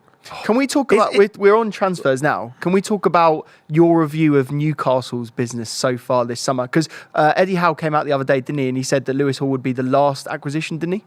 Yeah, I mean, you know what? When we got Champions League, I'm like, now we'll start. Now we'll really. And the reality is obviously FFP has killed that. So I think Harvey Barnes is a good, solid signing. Lewis Hall is an exciting one for the future. Tonali is the one that I'm like, okay, you look ready to roll. Potentially high-level Premier League midfielder right now, and ready for the Champions League. So that's exciting. And who was the other? Livramento, you've also got coming Livramento, in. yeah, I've literally forgotten. He's an him. old Did you Chelsea say boy Barnes? as That's a good well. window. That's a very good window. Have you done enough? Have you done enough? I think we've done that you enough to need improve the overall squad depth for the Champions League, Yeah. and that's what we had to do. But it's not the summer window where I'm like, yeah, we're challenging. But then last season, what you had last season was Something. enough. If your expectation is to qualify for the Champions League and have a cup run, last season it was enough. So Yeah. why would it not be this season? At the start of every season, you hear the same thing. It's going to be the best season ever. Every Yeah. team's at it. And inevitably, history would show you that not every team is at it There's every always a season. flop. I was putting Man United sixth. I know it's a couple of games in, they could turn this round, but they look like they might be off it a little bit. Liverpool, there's unanswered questions. So I think Newcastle have done enough. I think that Newcastle. I think we've Newcastle's improved. Business is solid. It's just not the window where you go. The names weren't the most star-studded. You know, even Do they need to be though? yeah, no, they don't, and that's not the Eddie Howe way. And I think the fan base are having to sort of go, all right, we're not going to go and get a Neymar. That would be mental. That would be the worst thing we could do. We're going to play Would you this. have liked to have got in that? Oh fuck yeah, yeah, because. There's just a bit of me that's just like, can we not just fuck this up a little bit? Like, you know, but Eddie's such a sensible, safe dude. And I think he wants to build with like-minded footballers. With them, there's a whole lot of profiling they do about personality types. And I've heard multiple Newcastle players go, we've got a no dickheads policy here. Like, everyone works for each other. That's why we are where we are. So if we get big-time Charlies who have this arrogant, I'm better than everyone attitude, who, when they lose the ball, start moaning and complaining rather than busting a gut to get back. And there's you know, we've all seen big name footballers do that. We hate that in Newcastle. So I think that's why we're never going to get that type of player. There's just something fucking exciting about it that I would have enjoyed. Do you know why I rate Newcastle's business so highly? Because I'm looking into the past and I'm going, they very rarely get it wrong. They really rarely get it wrong. We spoke about Anthony Gordon. That was the first one when I was thinking, maybe that one to go. Chris Wood, yeah? Everyone goes, well, you brought Chris. Well, if you look at it, it turns out that it didn't matter what happened to Burnley because you were nowhere near a relegation battle. But at the time when you brought him in, you were in that sort of relegation mix that relegated with Burnley. Burnley and you relegated Burnley. Escape it. And the icing on top of the cake is what? You sold him for 25 Bro, million to Nottingham Forest. He just fucking scored in his last game with a beautiful header. I'm like, fuck me, miracles do. It's like everything you're touching. Mate, Yeah, bring him back. I Yeah. swear down, right? One of the worst footballers I've ever seen. Poor Chris Wood. He was He's terrible. not that bad. Mate, You haven't seen me play. I swear down, shocking. Like, you're watching him going, I swear, if you put me in a football shirt, let me play, I have a better finishing than him. He got goals for you though, didn't he? What, like Two. two in about 30? He was fucking Weghorst Mark II. Yeah. What's going on here? Little bit of a recap think for the he first should have left 20, something on him. 20 minutes. I don't think Gordon says he didn't mean this. I don't know. You saw McAllister sent off earlier on today for something, not similar, but, you know, something where to look at it in live action, you thought, what's going on there then? He looked surprised, but... I mean, that's a yellow card. There've been a lot of yellow cards out in the Premier League early for very innocuous things. In terms of Newcastle so far, we've been competitive here. Man City controlling the game, and Newcastle look very aware of what we're playing. We're treating them with a lot of respect. It's not gung ho. It's okay. We got to keep men behind the ball. We've got to pick our spots. We box clever, and you know, Haaland is getting on the ball, but he's not getting enough service where I'm terrified yet. So overall, from the Newcastle point of view, it's good, but it's not caught fire yet. This game. I'll tell you what, the new Thierry Henry though that you've got up front, he's looking very good. You know, he's quite. He's ridiculously skillful for a very tall lad, is what I will say. He's got amazing feet for a 6'4" guy, which is probably where the Thierry comparison came from. And he's a one-hitter quitter. Like he doesn't need many chances. I'd put money on the fact that his conversion rate with one-on-ones was actually probably better than Haaland. He's that guy to bet the house on when he's one-on-one with the keeper. Yeah, it's crazy because before he signed for Newcastle, his numbers were pretty poor. Yeah. Finishing wise. Yeah, he had a really good season for Sociedad, and then an off one. Yeah, that's what I also didn't. Yeah. And I think what it was, I watched a video about it. Someone described his profile. He was taking it too personally when he missed a chance. And if you're a ruthless striker, you miss a chance, but you go again straight away. That's Absolutely. what Haaland does all the time. And I think he's changed that mentality, and you can see it's been a game He's changer. cold as ice now, and I think he needs to keep that because he is such a gifted footballer. And honestly, I think you'll go right at the very top. I think his level, if we were to see him playing in a Champions League final and it wasn't for Newcastle in years to come, I wouldn't be mad because he is just that good. And it's one of those where the ironic thing is, you see today's game, Darwin Núñez comes on for the last 5 minutes. Newcastle were in for Darwin. We didn't get him. Isak was our second choice. And you got him for 15 million cheaper. And now Jurgen Klopp has clearly not got the faith in Darwin Núñez. He's not starting him in either of those two games. He's not even bringing him on. I'm shocked at that. He's not even bringing Darwin Núñez on when you're playing 10 men earlier in the game to get him a confidence-boosting goal. He's giving him the junk minutes. And I'm like, God, we nearly signed this guy. And I do like Darwin Núñez. I'm not digging him out, but to see the way the trajectory has gone of those two players who arrived in the Premier League at almost the same time, it's mad. Do we think Darwin can come back from this? I see a lot of potential in him. Like, I know he had a tough season last season, but he's got a few things to his game, and he's quite young as well. So there's time to develop. But I'm actually shocked that Klopp's actually, and I know it's early, there's a lot of games to go. He's definitely going to play a big role in this Liverpool team. But I definitely thought Klopp wouldn't be treating him like this. I thought this would be the season where he kind of kicked on to the next level. Yeah. But Luis Diaz is here, and he started. He's playing Jota. He's playing Jota through the middle instead, and I'm like, I rate Jota, and his conversion was fantastic for his big season. But Darwin Núñez needs confidence. He's not going to get that sitting on the bench. Yeah, isn't it the difference though with like that fluid front three that Liverpool play? Like it's almost like that false nine role, and then putting a big number 9 up there, and he's taken number 9 now. That completely changes the way you play. Like City had to completely change the way they play to fit Haaland in the team, right? And I think Liverpool and Klopp, he actually prefers that system with like a false 9. Yeah, because you only should change the system if you've got a machine that just scores goals for fun, and Darwin isn't that. He'll get chances for fun, but he won't score. He can be quite fluid as well, though. He can. He's not like that. He's not like a rigid. No, he's got the pace to cause problems even when he doesn't score, right? Because he can play off the left as well and through the middle. So it's like he is quite fluid. I just think he's not in favour right now for whatever reason. When you see players like Darwin Núñez that can produce moments of brilliance as well, you sort of look at it and you go, yeah, but if you fine-tune the rest of your game, but that's a big if, isn't it? Because we could list countless number of players who you could say that about, but they didn't ever fine-tune the rest of their game. So it's a bit of a make or break season for Darwin Núñez, isn't it? Isn't that mad that they signed him for all that? And yet he did score. Oh shit, they're in the box. Wow. Nick Pope does fucking not do me. What was his price tag? What was Núñez's price tag? 80 million, 85. And he was frustrated early on when he came in. Remember when he stuck the nut on the Crystal Palace defender as well? It was like... I got Liverpool friends, they on the wind-up, they were saying, oh yeah, he's in the second coming of Suarez. He's Luis Suarez 2.0. But this is the thing, there's a happy medium where I'm like, I actually think this guy can get you plenty of goals in a Premier League season if you play it to his strengths.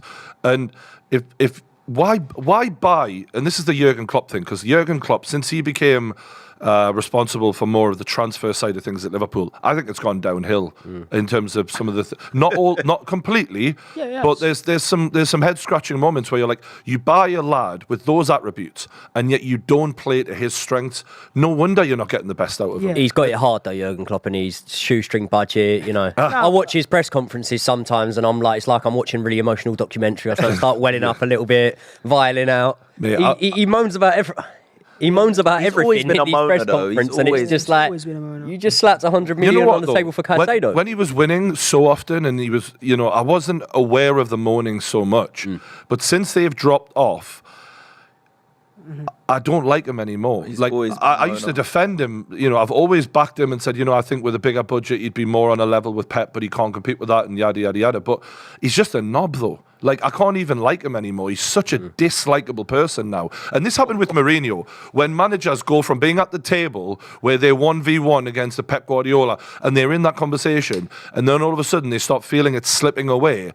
Some of them, because they're such die-hard competitors, turn into complete dickheads. And for me, Jurgen Klopp is just the essence of what made him the fun-loving guy, the humility. It's gone right out. The fact that he's digging out Eddie Howe so often, I'm like, fuck is your problem, mate? You're talking about Newcastle as if we've literally done within the rules. We haven't done the Saudi money thing anywhere near the way people thought we were going to. And yet he's like, about the dugout thing, oh, well, that only affects Newcastle then, doesn't it? You know how you can only have one manager at a time? We're like, keep our name out your mouth, bitch. Do you know what? But you lot didn't realise that even when they were doing well, and he was always like sticking it on the commentators and stuff and the reporters. You never realised that before. Like post-match interviews, he'd always get really spicy with them over the littlest of things. But like you said, because they were winning, no one really. And then he would flash the veneers, and you'd be like, oh yeah, he's a nice guy. Oh shit! What a goal! What a goal. Alvarez whacks it. Top left-hand corner. Wow. Reverse. That was in the reverse corner. He's a baller. It's a very good shot. Serious goal. It's world class. He got a hand to it as well? Pope did get a hand to it, I ain't saving that. Do you want to know something, right? Wow. I said before this game, mentally, are we at the big game level yet mentally? And this is a very like the Carabao Cup final of being stuck on skid. You know, a little stick bit. with your predictions. No. Playing the occasion. No, rather you've than been the game. quiet. No, I hear you though. I hear you. I'm serious. This is a learning experience for these lads at this level. Where can you go to the Etihad when you know City are still a world class side and everything, but we're looking at them going, hey, they might be a bit more vulnerable. Maybe you can get at them. The lack of intensity and the lack of ferocity in Newcastle's play compared to our usual game, it's out of too much respect. You have to balance that level of respect, and we've given them so much today, and we've let them play, and that's what happened. These guys got so many gifts. man. Genius. That was a real goal. And shout out Phil Foden, the assist as well. I'll tell you what, I was literally just about to say, he's been called out, and people have been saying maybe they need to sell Phil Foden No. to City because No, not he isn't at that Are we level. joking? The Stockport Iniesta. people No, have I'm been talking, saying I'm talking about the assist there. Like it was a shot from 20 That's what I was yards. gonna say. It's still an assist. No, it was a No, good, the way it he was took good. the It ball was- and controlled it with that second touch. Is it he in was his a good FPL assist, team I or felt. something? It's still an assist. He rolled it off to him, but like when was- someone shoots from 20 yards, No, we're not talking don't about do the that. It assist, was a are we? no look. It Yeah, was like it was a a no no-look look pass. pass. It was Mate, nice. just because it was sexy doesn't mean he tapped it in from fucking 5 yards for him. Brian, if you do that assist in five-a-side, you want So? credit. Yeah, you want if I'm serious Foden, I'm credit. turning round to So- the crowd and just going, It's my Kane got one from Bayern the other night, and Leroy Sano basically took the ball and ran the whole pitch. Well, there you Stuck it go. away. Match that 6 attempts to 1. Newcastle have not been in the game here. No. We've just given them a bit too much respect. I disagree. I think you've been perfectly fine. yeah, I don't think they've been Yeah, bad. I think it's the agree. last. I think it's the last 5 to 10 minutes. You're sort of thinking, oh, I don't know, because City have looked more Because- dominant. No, only in 20 Like, they've minutes. had a lot of Just to shots. They're not nullify, creating anything, City, just to nullify a team No, like no. that is a. But, Yeah, exactly. but what I was saying beforehand is when we're at our best is where we show not a lot of respect and we play with our philosophy and our football and we can't. attack them, we get aggressive. When we let great players do their thing, well, I mean, that's what's going to happen. Can't do it. The Etihad's No, but a whole you different thing, can't go to the Etihad and expect a high pressing. We're going to dominate them. It's just no, not going to happen. It's not going to happen. They're so too good. what you're doing right now is it was working to an extent. Like those 6 shots were 5 off target because you blocked them. So you're doing well. Get into him, you fucking soft But it was shit. just it was a moment of magic. Yeah, You can't do foul. much about that. That was a foul though. Really? A yellow card? cards. Oh, mate, this game is so fucking soft, man. No, but he was peeling it. He went and then like. Oh, mate, that's not a yellow that's card. Do you know what? If yellow. that was That's not Rodri, he's yellow. not getting booked for Fuck that. You know? yeah. Rodri never gets booked for that. The standard of refereeing is getting consistently worse. We had a goalkeeper, That is fucking not a yellow. poleaxe. Yeah, it's not a we, yellow we had a fucking spear done on a fucking an attacker in the Wolves Man United game the other day. And now that, where's the consistency? You got away with a penalty at Man United, and now we're getting yellow cards for fucking just shoulder to shoulder. Maybe it's a Fair Manchester enough, a free kick, but bloody hell. Can we go back to Klopp quickly again and just say, Why? do Bastard veneers. no? I want to ask a question to the table because I think this is an important one. Yeah. Do Liverpool need to move on From Klopp. No, what He's been there for 8 years. Yeah, I was saying if they don't get top 4 this season, I actually think they do. If they don't, because he can't go 2 seasons Yeah, that's outside of true. the top 4. That would be insane. I think, especially with the players he's got. He's still got one of, if not the best goalkeeper in the world in Alisson. He's still got Van Dijk. He's still got Mohamed Salah, who's one of the best forwards in the world. Like he still has a bunch of world class players in that team. Jota, Luis Diaz, all of the Did you Trent see Salah? Alexander-Arnold. See Salah when he got subbed off Yeah, it was, Oh, he did. against Chelsea? Yeah. Not a happy bunny. not happy. But that's what I'm saying. Like, he's still got some of the best players in the world. So, okay, you didn't get top 4 last season. Oh, he has to get Everyone was like, that's a blip, cool, transitional season, whatever you want to call it. If you do not get top 4 this season, you can't, that's it. Like, what are we doing here? Do you not think he's got enough 5 clout in the actually, bank, sort of thing? He's got enough to go that- 2 seasons in a row, not top 4 with those players? If you think about the fact that last season they weren't saying the whole Liverpool 2.0 thing, that's coming over the summer. They're saying we're building this new Liverpool side to challenge again, yeah? And with any other manager, look, with Ten Hag, even if he had finished outside of it, they would have given him another season, yeah? He's just come into the job. If they do genuinely see it as it's a new team I'm building But it's not, here, though, is it really? Let's be real. It's not, but that's the narrative. Their whole back 4 and their keeper's pretty much the same. They've still got, like, the only thing that's really changing is their midfield and a couple of their forwards. Really? Yeah. The team hasn't changed that I much. think he's got excuses from that, though. Like, if he got the Caicedo transfer, pressure's on. Like with Ten Hag, he got all of his targets pretty much. Pressure's on Ten Hag. I think there's the fact that in the game coming up against Newcastle away at St James's, they've got no McAllister come from a red card. That's, I mean, and to be fair, questionable red card. I don't know if you guys seen it yet. I think that allows him more excuses, and a lot of the Liverpool fans will look at him and go, well, you've got very little of a midfield there. Speaking of the midfield, what about this Endo that they've brought in? Because it's a bit of a weird one, isn't it? I know you could say there's not that many did they players get on the him? market. Yeah, they got him, yeah. Which I'm gutted about because we should have put a last minute bid for him, really. You lot I mean, You would have ended up paying £100 million for him as well. yeah. Yeah, we'll pay 30, we'll pay 100. It's a very weird transfer. Yeah, isn't it? I didn't get I it. think what is interesting about it is obviously you've gone from two player profiles which are 21 and 19 in Caicedo and Lavia, and then they're bringing in a 30-year-old player that was signed Crazy. To Stuttgart when they were in the second division, the Zwei Bundesliga, right? And so I find it a bit weird that Liverpool fans are gassing this guy up because they seem like they're quite happy with this move. And like if it was me and if it was Chelsea, I'd be going like, come on, Have we any of them can't watched gas him this play? up. Yeah, but also we can't be gassing up a 30-year-old coming in when we've had, Lavia, who is one of the hottest properties. was Endo? Was this a Klopp signing? Yeah. Is this what we're Must saying? be. Are we saying Klopp's got all the No, Klopp? it's Klopp the- is it's the definitely director of having football. Yeah, he's having Yeah, more of a Klopp- say on yeah, signings. There's no two ways about that So because it's the Klopp man, isn't it? they've lost the guys who used to do all their transfers. No, they've got a temporary guy that's in. That's come over from Germany. He's like a part-time replacement. Like he's not a Imagine long-term that. So did director it of make football. sense? why Sorry, they we've signed got Sheffield? we've got a temp on that Klopp. Don't Yeah. worry about it. Yeah. I mean, it's just not what you want to hear, is it? But I just think that Definitely. I think if anything, for me, I look at Jurgen Klopp and go, can he do better than Liverpool's FSG owners? Could he be at a club that supports him properly to potentially win Champions Leagues? Because for me, he should never have been winning Champions Leagues with what he was given. He developed a lot of the talent. When you look at where they came from, Robertson, for example, no one was saying he'll win a Champions League one day. I think he did incredibly well to maximise everything he had. Yeah. And unfortunately, I remember sitting at this table years ago going, the time will run out. Like what we look at with Brighton, we were saying the same thing about Liverpool. How long can they keep doing this while everyone else keeps spending? And it's not that Liverpool don't spend, they do, but it's just not in the same league as what Chelsea have been able to do, what Man United do, and now Arsenal, City, and even Newcastle. No, they're spending money, but I think people need to admit Klopp's got really average talent ID. And that's the reality. I think I heard a story once upon a time before they signed Salah, who was recommended by the Liverpool board. He wanted Julian Brandt instead. So he's never been like the talent ID, but he needs the help there. It reminds me a bit of Arsene Wenger, where when we lost David Dean, we weren't the same because the person that was doing the transfers was gone now, and Arsene was in charge of both stuff. So I think Klopp needs to just admit there's something I'm not as good at or world class at. I need help with that. You can tell he sits down Yeah. and watch Bundesliga all day, doesn't he? But this is when you sign Darwin Núñez and a year later he's getting the junk minutes, something is wrong. You spent 85 million on this kid and you've given up on him. That was signed also the moment that they lost Michael Edwards. So they weren't signed him, but they weren't linked to him before, and they just out of nowhere, right?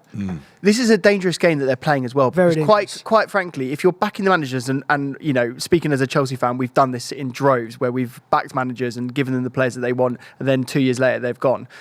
Klopp is not going to be there forever, right? And there's a very high possibility that in the next 2 years he'll be gone, right? It's as simple as that. He'll either get sick of it, he'll take the Germany manager's job, or the club will make a decision, right?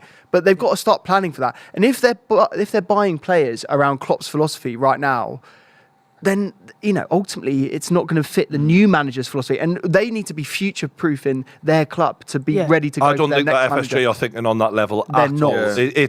That's scary. It's just like the Man United model, which is how long can we keep this old ship just packed together with use a bit of fucking blue tack, a bit of glue, a bit of sellotape, and just keep it going until some fucker comes and buys it off us. Yeah, they don't care. And that's why they're just hoping that Klopp will put up with this. There's no long-term and keep improving players. And I don't know. Do you know what another problem for them is as well? We're talking about them rebuilding the squad and everything, but two of their best players are not spring chickens anymore in Van Dijk and Salah.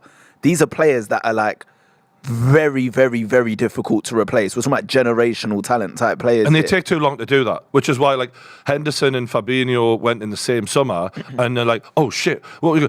Oh, 100 million on Caicedo, that should sort it. It's not proactive, it's reactive. And that ain't the way to run a football club. We've swapped approaches. We used to be like that. Arsenal used to be the same. Fact. It was Thomas Lemar we made a £92 million offer for back in 2017. now it's we're the more methodical, and they're like, oh, well, okay, who's available? Right, we'll take him. So they need to go back to what worked for them, and I don't know why they haven't. But you lot got lucky anyway, though. But how? Let's be In real. what way? Because you had. I'm gonna sound like. We'll keep it on Liverpool for now. Wait, Okay. wait. Oh, okay, Just okay. let me just finish. About the game, I don't know. Did anyone see the Haaland? It's a goal. Oh. Thank God. It keeps us in the Wow. game. Haaland's not been at his normal self lately, but obviously you score a hat-trick in the second half and shut me up. Newcastle have coming into it a bit more now that the first goal's gone in. It's just a shame that we needed that as a wake-up call. But as we're doing that, we're also leaving gaps at the back, which are getting exploited. Haaland nearly is shot just wide there. In terms of the game today, Liverpool played Bournemouth. There was a sending off, which I thought, although it was studs up, was harsh. He went studs up and then he pulled out. And although it was technically studs up, he didn't go through and break the leg. It wasn't like he took the force right off it. But now we're just like, letter of the law, studs up, off. Did you guys see it and did you think it was off? What I thought is often you can tell by a player's reaction, yeah. So if a player thinks they're offside, they'll have a little look over at the line. If a player thinks he'll apologise to the ref straight away. McAllister wasn't even looking at the ref. He had no idea he was about to be sent off in that situation. Did you see it? His body language as he went into it went like, he wasn't fucking have that. It wasn't Roy Keane. It's a bit of a contrast from last season, because what I thought is at the start of last season we actually saw. I know that this is specifically going on the studs being up, but we actually saw that the refs were being a bit more relaxed on these sort of things, trying to think, okay, let's let the game go a little bit. So, say for example, the yellow card that Tonali picked up today, that at the start of last season would have been let go, would have been completely left alone. So it's weird how, and this is the thing, there's no consistency. The offside rule changes every season. The VAR rules change every season. The rules on how they're going to let the game flow and how much they're going to allow for the game to flow a little bit. There's just no consistency with it. It's just, and it is as fans. We've seen a handball, by the way, in the Manchester United Spurs game. Hand up here, hits him, and I'm like, all right, it's Man United, but that's a handball, right? Not given. No. And that was always given last season. When you go on the thing with McAllister today, right? McAllister gets a straight red, yeah? Onana doesn't even give away a penalty. Hold on. Let me just tell you. I know it's different, right? But let's say we go to goals of football place or whatever, and I do both to you, right? I go in a little bit with the start to scratch you up a little bit, or I come in full pelt with a goalkeeper glove on and just spark you around the face. It's completely like it was mental. There's It was no consistency literally there. mental. They got in trouble for it though, didn't they? They got dropped. Yeah, for one game. And do you know what I'd like to have heard? The audio commentary from the VAR. That was never released. It's like they didn't even act like it was more than a couple of minutes worth of, like, it was like 30 seconds done. It was so casual, and I'm sitting there going Stonewaller. So yeah, Liverpool generally, even though they were down to 10 men, pretty dominant over Bournemouth. But it was one of those games where you're like, you know, Liverpool fans, they can't get gassed up by this and get carried away as you'd like to, because Bournemouth was so terrible. Bournemouth looked awful in that game. I think they could go down this season. They conceded, I think, the third most in the league last season. And you're looking at them today and you're like, even, you know, with 10 men, Liverpool, they may be vulnerable, have a go, they just look toothless. To replace the manager in the way that they did when, you know, is it Gary O'Neill? Gary O'Neill. Yeah, so to replace him, it was just a bit of a weird one. And this manager they brought in is like a philosophy manager. He's got a style of play. They've obviously liked the sound of that. But come on, it was a bit of a weird decision. Good luck He with did that. very well. Gary O'Neill did really well at the end of last season, and maybe he'll end up keeping Wolves up. Yeah, he's a good manager. We saw it in Wolves' first game against Man United. Yeah. Very good manager. They've looked good, considering how weak their squad is as well. I mean, they've had no investment, and they're really screwed from the FFP perspective. They've actually, you know, People are quite Go on, Isaacson. people are quite split on Bournemouth, because I speak to a lot of people who like that sort of quirky manager that comes in and whatever, and a lot of people will go, Bournemouth are going to have it off this season. Bournemouth are going to have a really good season. They've made some decent signings. Alex Scott, who came up from Championship, he's a good player. Whether he can translate into the Premier League might be a different story. But a lot of people are saying that backing him. They're saying he'll play for England. You know, in that midfield. Wow. There's high praises said of him. But I think with Bournemouth, I actually had them going down when I predicted the table at the start. And then after the first game, I was sort of looking at them, the way they performed against West Ham, thinking, I'm not sure. But I mean, personally, I'd be a hypocrite, because if Chelsea played Bournemouth, we won 3-1, went down to 10 men, I'd be saying, yeah, you know, I'm really happy with that. So, Oh yeah, I'm not saying they shouldn't be happy. It's just Bournemouth were just such a non-existent test that I think we're yet to see what Liverpool are. We didn't learn anything. Because in the Chelsea game, yeah, they looked all right, but Chelsea were brand new, first Premier League game of the season. Half these lads had just met each other, and yet you still didn't look like the more cohesive team. You then batter a crap Bournemouth side, who I think are going down. So I still think that they're going to be tested, and ironically, that test will come against Newcastle at St James's Park, and they're going to be without McAllister. So, yeah, well, Is that the next game? yeah, I think so, and that's where we'll get a good few excuses from Klopp about McAllister. If there's a game I want to win this season, that's right up there, because last season Newcastle Anfield. lost in the 99th minute at Anfield. It was bitter, and the way Klopp rubbed it in, he wasn't like a classy winner. He rubbed it in and going, "That's real football won." What's And his beef with you, though?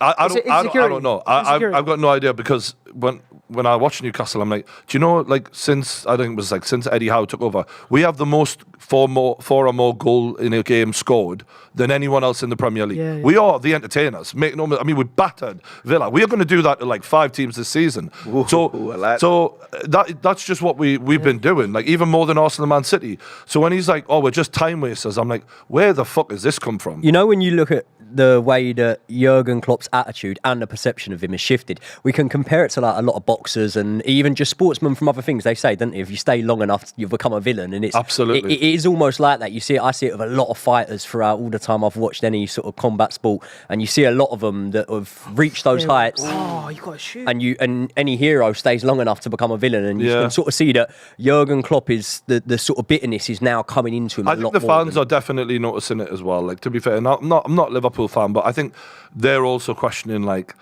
getting a few things wrong here, you know, and seeing Mo Salah like acting the way he did, I don't think that means anything particularly, but with Saudi inquiring about the availability of Mo Salah and him throwing that strop, I don't know, it's going to be interesting how they keep him happy, because the older he gets, he will need to be rotated. Yeah. Of course. And that's the transition that players hate to make, especially when you think you're one of the best in the world. But most players at that level, like Cristiano Ronaldo, they don't have to face that. He will probably have to face that earlier, Yeah. with Liverpool having such amount of pressure on them to get top 4. Newcastle definitely back in this a little bit more, lads. But when the ball fell to us in the box there to Gordon, just touched it and it bounced and he didn't snatch it quick enough and it was away. I can't believe they were going to sell Kyle Walker, by the way. Like, watching him in this game, he's still got it. He's still fast, he's still technical, and now he's got the experience. He's like a wine. We've all seen it. Nah, I don't think they were going to sell him, to be fair. I think Well, it was they were just- talking I think- about it, though, I about think apparently offer him came going in. Bayern. Yeah, I think offer came in. I think the decision They was didn't his, wanna do it. right? Like Yeah. the way Pep does, he's like, Yeah. look, if you want to go, I don't want you to have Half to time. force you to stay. 1-0 half time. Overall, it could be worse for us. We're still in it. What do you reckon? I think he'd be very good. I've maybe a thing. I think Newcastle have been in this game. They've limited City to not many big chances. Yeah. Moment of magic can change the narrative, but I think what Newcastle are doing very well is they're getting the ball into very dangerous areas so many times. It's just that you got to be a little bit more ruthless there, because if you do, this game could have been 1-1. This is easy. why we need to get Almiron off, because honestly, at his very best, look, we've seen on form, he's one of those players, but like for the majority of the time, he's like a headless chicken. He's got no idea. He'll run and run and run, and his heart's in the right place. But my God, it's so frustrating when your whole team moves forward. We're all progressing. We're trying to create an opportunity. And Matt Prick gets the ball and just fucks it up religiously. And it's again and again.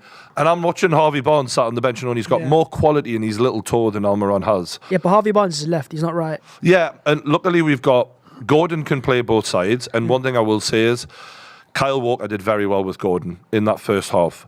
I would switch Gordon onto the right side and then use Harvey Barnes, who's naturally, always played on the left. And hopefully we'll have a bit more success in the second half. You got to get Almiron off. He's just... What about Callum Wilson? He's on the bench. He's on the bench, yeah. I think late in the game, I'd bring Callum Wilson on if we're chasing it, for sure. Yeah. Because he's great for, like, one chance goal. Yeah, I don't see him changing too much at half time. I think what will happen is he'll wait till 70th minute and then he'll make like, okay, let's go. If we're still in the game, let's go for it. I mean, look, but we're not getting embarrassed. Like I think we look like a very exactly even what we are. We look like we're not as good as City, but we're giving them a good fucking go, and we're making them work for the win. Yeah. It's not, like they were in first gear against Burnley. It was just like, scored another goal, 2-0, game over. We'll just pass it around for the rest, shall we? Mm-hmm. This ain't that. They're really having to be on their game to beat us. So I'll take something from that. It's just, my main thing is, I hate it when we play in big games and don't even score.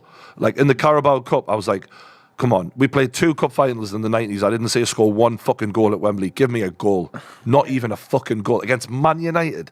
Yeah. So annoying, man. I think Eddie Howe will be fairly happy coming in at half time. Yeah. He doesn't want to be 1-0 down, I get that. But I think that, like you were saying about going for it, okay, you could be 1-0 up if you hadn't gone from it. You could be 3-0 down. Yeah. Do you know what I mean? So I think going in at half time, if Eddie Howe's thinking, look, I'd love to win this game, but I'll tell you what, if we get a point away from home against the I think that's what we're looking at now. That's a really good result, right? And then you look at it and you go, okay, damage control here. We're not 3-0 down at half time and we're not having to change too much. We could keep on going with this. And then maybe, if it's still 1-0 around the 70th minute or whatever, then we start to push forward. Throw caution to it. All it takes is one really big chance to Newcastle and equaliser, and the narrative changes completely. You spoke about Callum Wilson there. Obviously, with the rise of Isaac in the team, it makes sense that you'd have him in over Callum Wilson. Do you reckon they'll find out a way for those two to play together, or do you think he is straight back up to him now? Because I read a stat and it was like, I think out of 21 starts or saying, Callum Wilson actually got 18 goals, something like that. He is pretty prolific when he gets the chance. He is. It's like, I feel like we're looking at it. I think Callum Wilson's one of the most underrated players in Premier League history. I think when you look at the struggle that Chelsea and Man United have had finding a striker to lead the line for them, and we've got Callum Wilson sat on the bench, and I'm like, Callum Wilson literally scored nearly 20 goals for Newcastle. And you guys are like, who are we going to, like, Man United for years. I understand the injury concerns, but generally speaking, like, he will have the odd knock throughout the season, but the fact that he scored 18 goals in a Premier League season shows the level he's on. I think if he wasn't for the injuries, I think we'd be looking at someone who was automatic backup to Harry Kane in the England team. I think he probably He probably still is. But proven goal scorer. But yeah, consistent I in think doing he'd be so. up there with like your Andy Coles and such, like in terms of legacy, in terms of like goal machine. He really is so good at everything. He's got everything a striker should have. But for me, it's like Isak's a generational talent, and I think it's great having one player who, I think Wilson's like 30, Isak's like 24, and we can sit them down and go, look, you guys are going to help carry this team forward into the next generation. And to say to Wilson, look, you're not going to play every game, and hopefully he's okay with that, and go, but you're going to play in the Champions League. You're going to play, you're going to challenge for the biggest titles possible.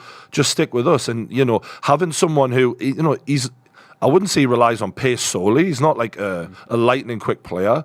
So I think that there's a way of, and ironically, in the Amazon documentary, the next episode is about that balance and how Eddie has to juggle that. And he says something like, they say, who's better at being on the bench? Who handles it better? And he says, neither of them. So I think Wilson still isn't quite mentally ready to hand it over yet to Isak and be like, okay.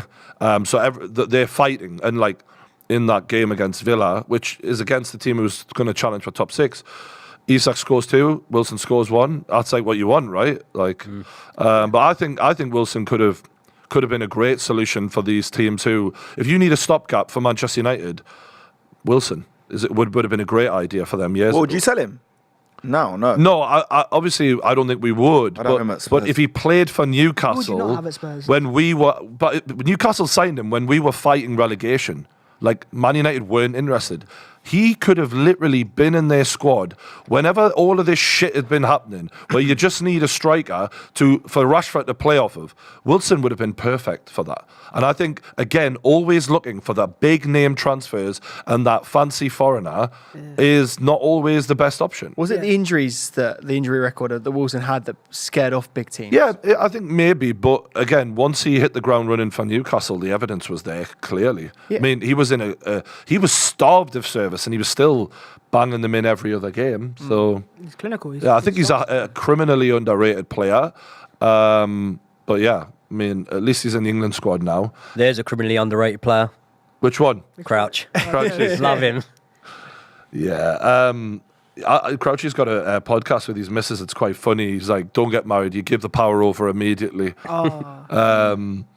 But not Big Rio's there as well. Where do we rank him in the Premier League all times? Do you think he's up there? Best ever? As the Wow. best. Big ever. Rio? But- Rio Ferdinand? The best Yeah. defender ever? Yeah. In the Premier League, he starts alongside JT, doesn't he? Yeah, I was going to say it's I don't the, think co- he the actually conversation Not is willingly. between the Perfect. conversations between him and John Terry, isn't it? Yeah. That's the there's not. I don't think there's another one which consistently you could go, okay, right, he's right. I mean, people talk about Vidic, people might talk about Van Dijk, and yeah, in seasons or a couple of seasons, but consistently over the course of a decade or so, Rio it's, is class. it's only really This is Rio. where- and I think he's going JT. Tony Adams, mate. No, I'm not. This is almost my argument, you know, when we talk about like how good was Shearer. Mertesacker. I always, when people say, like, because people are forgetting about how good Shearer was now, Yeah. when I'm banging on, they're like, mate, he's retired in 2006. What the fuck are you on about? And I'm like, here's the thing. He was up against John Terry, Rio Ferdinand. They were the best defenders. And he still was scoring all those goals for Newcastle. Footballers Yeah. nowadays, if you're not on TikTok and you're not seeing clips on TikTok, you're not going to be rated. That's Mad, what's isn't that. The kids nowadays, Scary. that's what it is. Like, a player could be really poor and have like a really cold TikTok with nice music and everything's just amazing. Scary Say it like it's like Elise has right now. Elise has so many TikToks of him right now, like doing skills and stuff. Everything is the best in the world.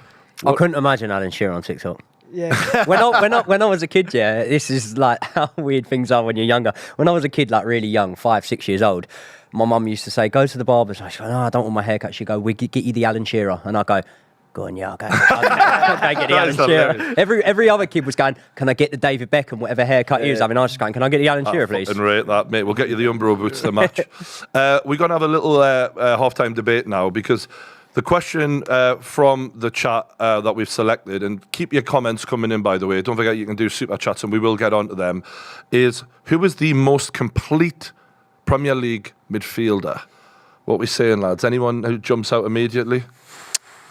What's Right the- now. what, Right, it's, active? it's right now. Right fucking now. Active. Right now in the Premier League. Who? Midfielders in as sixes or Well, eights. let's 10s, go like, for it's- central midfielder because I think you can have a 6 or an 8. What we're talking about is who is the most all-rounded, gifted. Okay, so no footballer. KDB, like nothing like that. No, I'd say between a 6 and an 8. Yeah, like so a central Right. KDB's midfielder. in there. No, KDB's Wait, in there. KDB. So that's what I was going to say. That's the KDB's an obvious 8. one, isn't it? We take Let's say let's That's for attacking now. Let's say De Bruyne is pushed further forward. Yeah. Let's keep it more in the central midfielder. Rice type of. Yeah, like Bruno, whoever the fuck you want. Rice, Bruno, Conor Gallagher.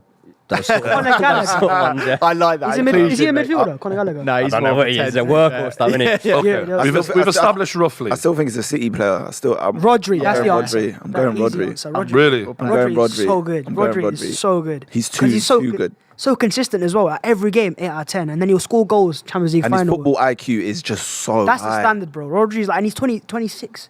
Scary. I'd agree with Rodri. Right, okay, so interesting. scores 'cause goals now and I again did as well. think that we would all immediately say him, but I just wanted to see if it came to, my naturally. How far is But- Rice off, though? No, Like, but before we just give it to Rice as number 2, is there anyone else who should be number 2? Bruno. You should argue for Bruno. Not Bruno Rice. Fernandes, obviously. Bruno, Kimmich. Bruno You should G, argue yeah. for Bruno, but Yeah. they're different. Declan Rice has he's physically a monster.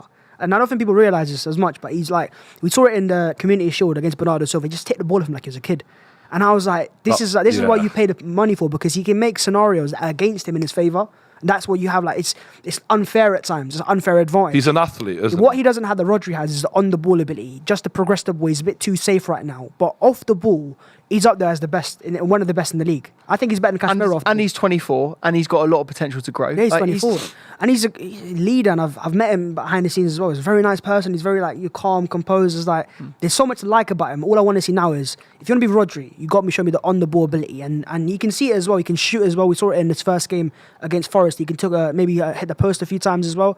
He's a very I good think player. Bruno Guimaraes has got him in that sense. Yeah, on that's the what it ball is. ability, But but off he's not the big, strong enforcer that Rice can be. And the way Rice can cover ground with them long crazy, legs is man. when I watched that was like tackling porn, right? You're just watching like, He's just- wow, how do you do that? Arsenal fans love him. Every time he makes a tackle with the Emirates, everyone's like, whoa. Oh, it's like, you know what I mean? He's a very, very good player. Anyone else we throw into those with those two then? Are we only going Premier League? You have to go. Yeah, Because you'd Premier have Bellingham over. Oh, yeah, yeah, yeah. Bellingham as well. Let's say Premier League. Caicedo needs to be in the conversation. Yes. I think Enzo needs to be in the. Oh yeah, Enzo Fernandez as well. Enzo Fernandez. Is Enzo had a great game Enzo's very against good. Liverpool the other day. Like the way he was picking the ball up and moving the whole team forward with Yeah. it was so impressive. The only thing I say with Enzo, he needs to sometimes be accommodated because he's good off the ball, but he's not amazing off the ball. As in, he's not like physically gifted. Like, Yeah. can't really Makes sense why they've gone for you need to, Caicedo. That's why he's moved him further forwards. It's the best thing possible because you maximise his strengths and minimise the weaknesses. I feel like Bruno could do with that as well. Yeah. But So wait. Are we putting these players above Casemiro then? Yes. Yeah. In my opinion, yeah. I would not. No. So If Casemiro was available tomorrow, I wouldn't sign him. what's the rationale behind like bringing Casemiro into your club right now in the age that he is, in the ability that he is right now? Like, what is the... regardless of age? Let's just talk about the player he is right now. Yes. Wouldn't take him Arsenal. Yeah. Wouldn't. Why? It's Francis Coquelin. You're thinking. Wow, But you're that's thinking- blasphemy. Oh, it is. Jesus. No, look, I know he's an amazing player, and of course it is. Maybe that's Doesn't a bit sound too like far. But where I see football as well is like it's progressed past his type of DM. And the reason why I say Francis Coquelin is a good example is Arsenal went for a period of time back in 2014. We didn't have a DM. Fans were crying out every year. Morgan Schneiderlin, sign him, sign this guy, sign that guy. We had no DM. Coquelin came in for a bit, made a few tackles, and everyone was like, whoa, this guy's amazing. This guy can tackle as well. Then as we progressed forwards as a team, we needed a more on-the-ball player. He wasn't the player. That's Casemiro for Man United now. He came in after such a long time of them wanting a DM, and he made a few tackles. He was amazing. Yeah, amazing. Real Madrid, Champions League, blah, blah, blah. And now when you want to actually play progressive football, it's not working out. Yeah, but he scores goals as well. We can't does like score his, goals. maybe his his final through ball is lacking in that sense and progressing the play up the pitch, but he scores goals.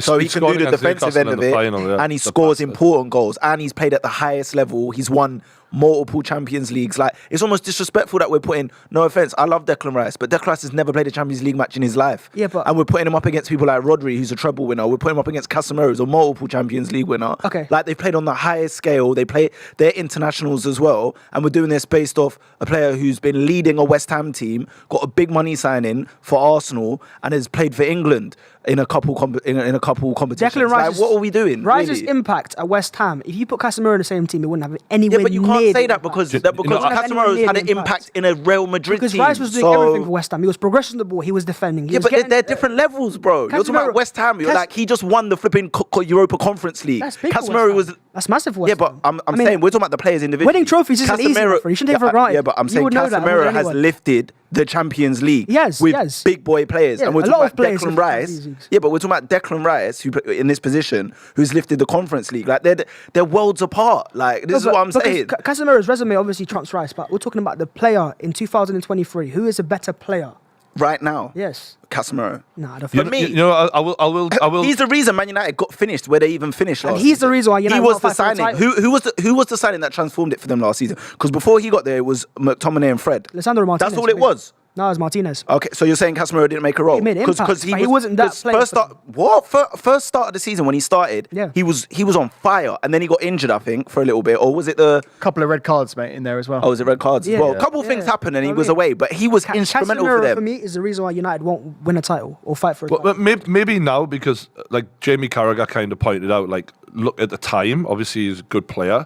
Jamie Carragher said something along the lines of, when you look at the DM age around what other people are buying and what other people have, time is not going to be kind to Casemiro and the explosive style in his body. But I take your point, because when I look at Bruno Guimaraes, there's a few games this season where you look at him and you're going, oh, he's a bit off it here, and it's very obvious, and that's my worry is, like, will Bruno make that top level? Because he will. with Isak, I'm not saying he won't, but with Isak, I have no doubts. But with Bruno, there are a little few doubts here and there where I see him have games where, at the end of last season, he was blaming his injury, and I was like, yeah, but whatever's going on, you're just not quite delivering here, and I need you to step up. And if Bruno is going to have his name up with all of these characters, I need to see what Casemiro has shown, which is like consistency at that level. There's another CM we left out, by the way, and I was saying this on the last episode when we filmed, but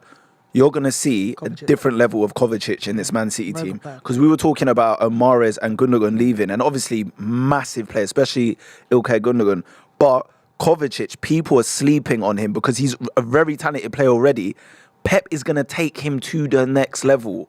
You're going to see over the next 3-4 years, he's probably. going to go down as one of them. What do you think about special Kovacic players. in a City team, Josh? Because you've always liked them in the Chelsea side. I really rated him, but the problem with him, he's similar to Casemiro in a weird way, and I think let's get into this part of the debate now. I think both of them are very good defensive players, and they do things in a game that aren't sexy. And like Kovacic is one of those players that you want to ping a ball at him, you want him to retain the ball, you want him to turn and then give it to someone that's better creatively.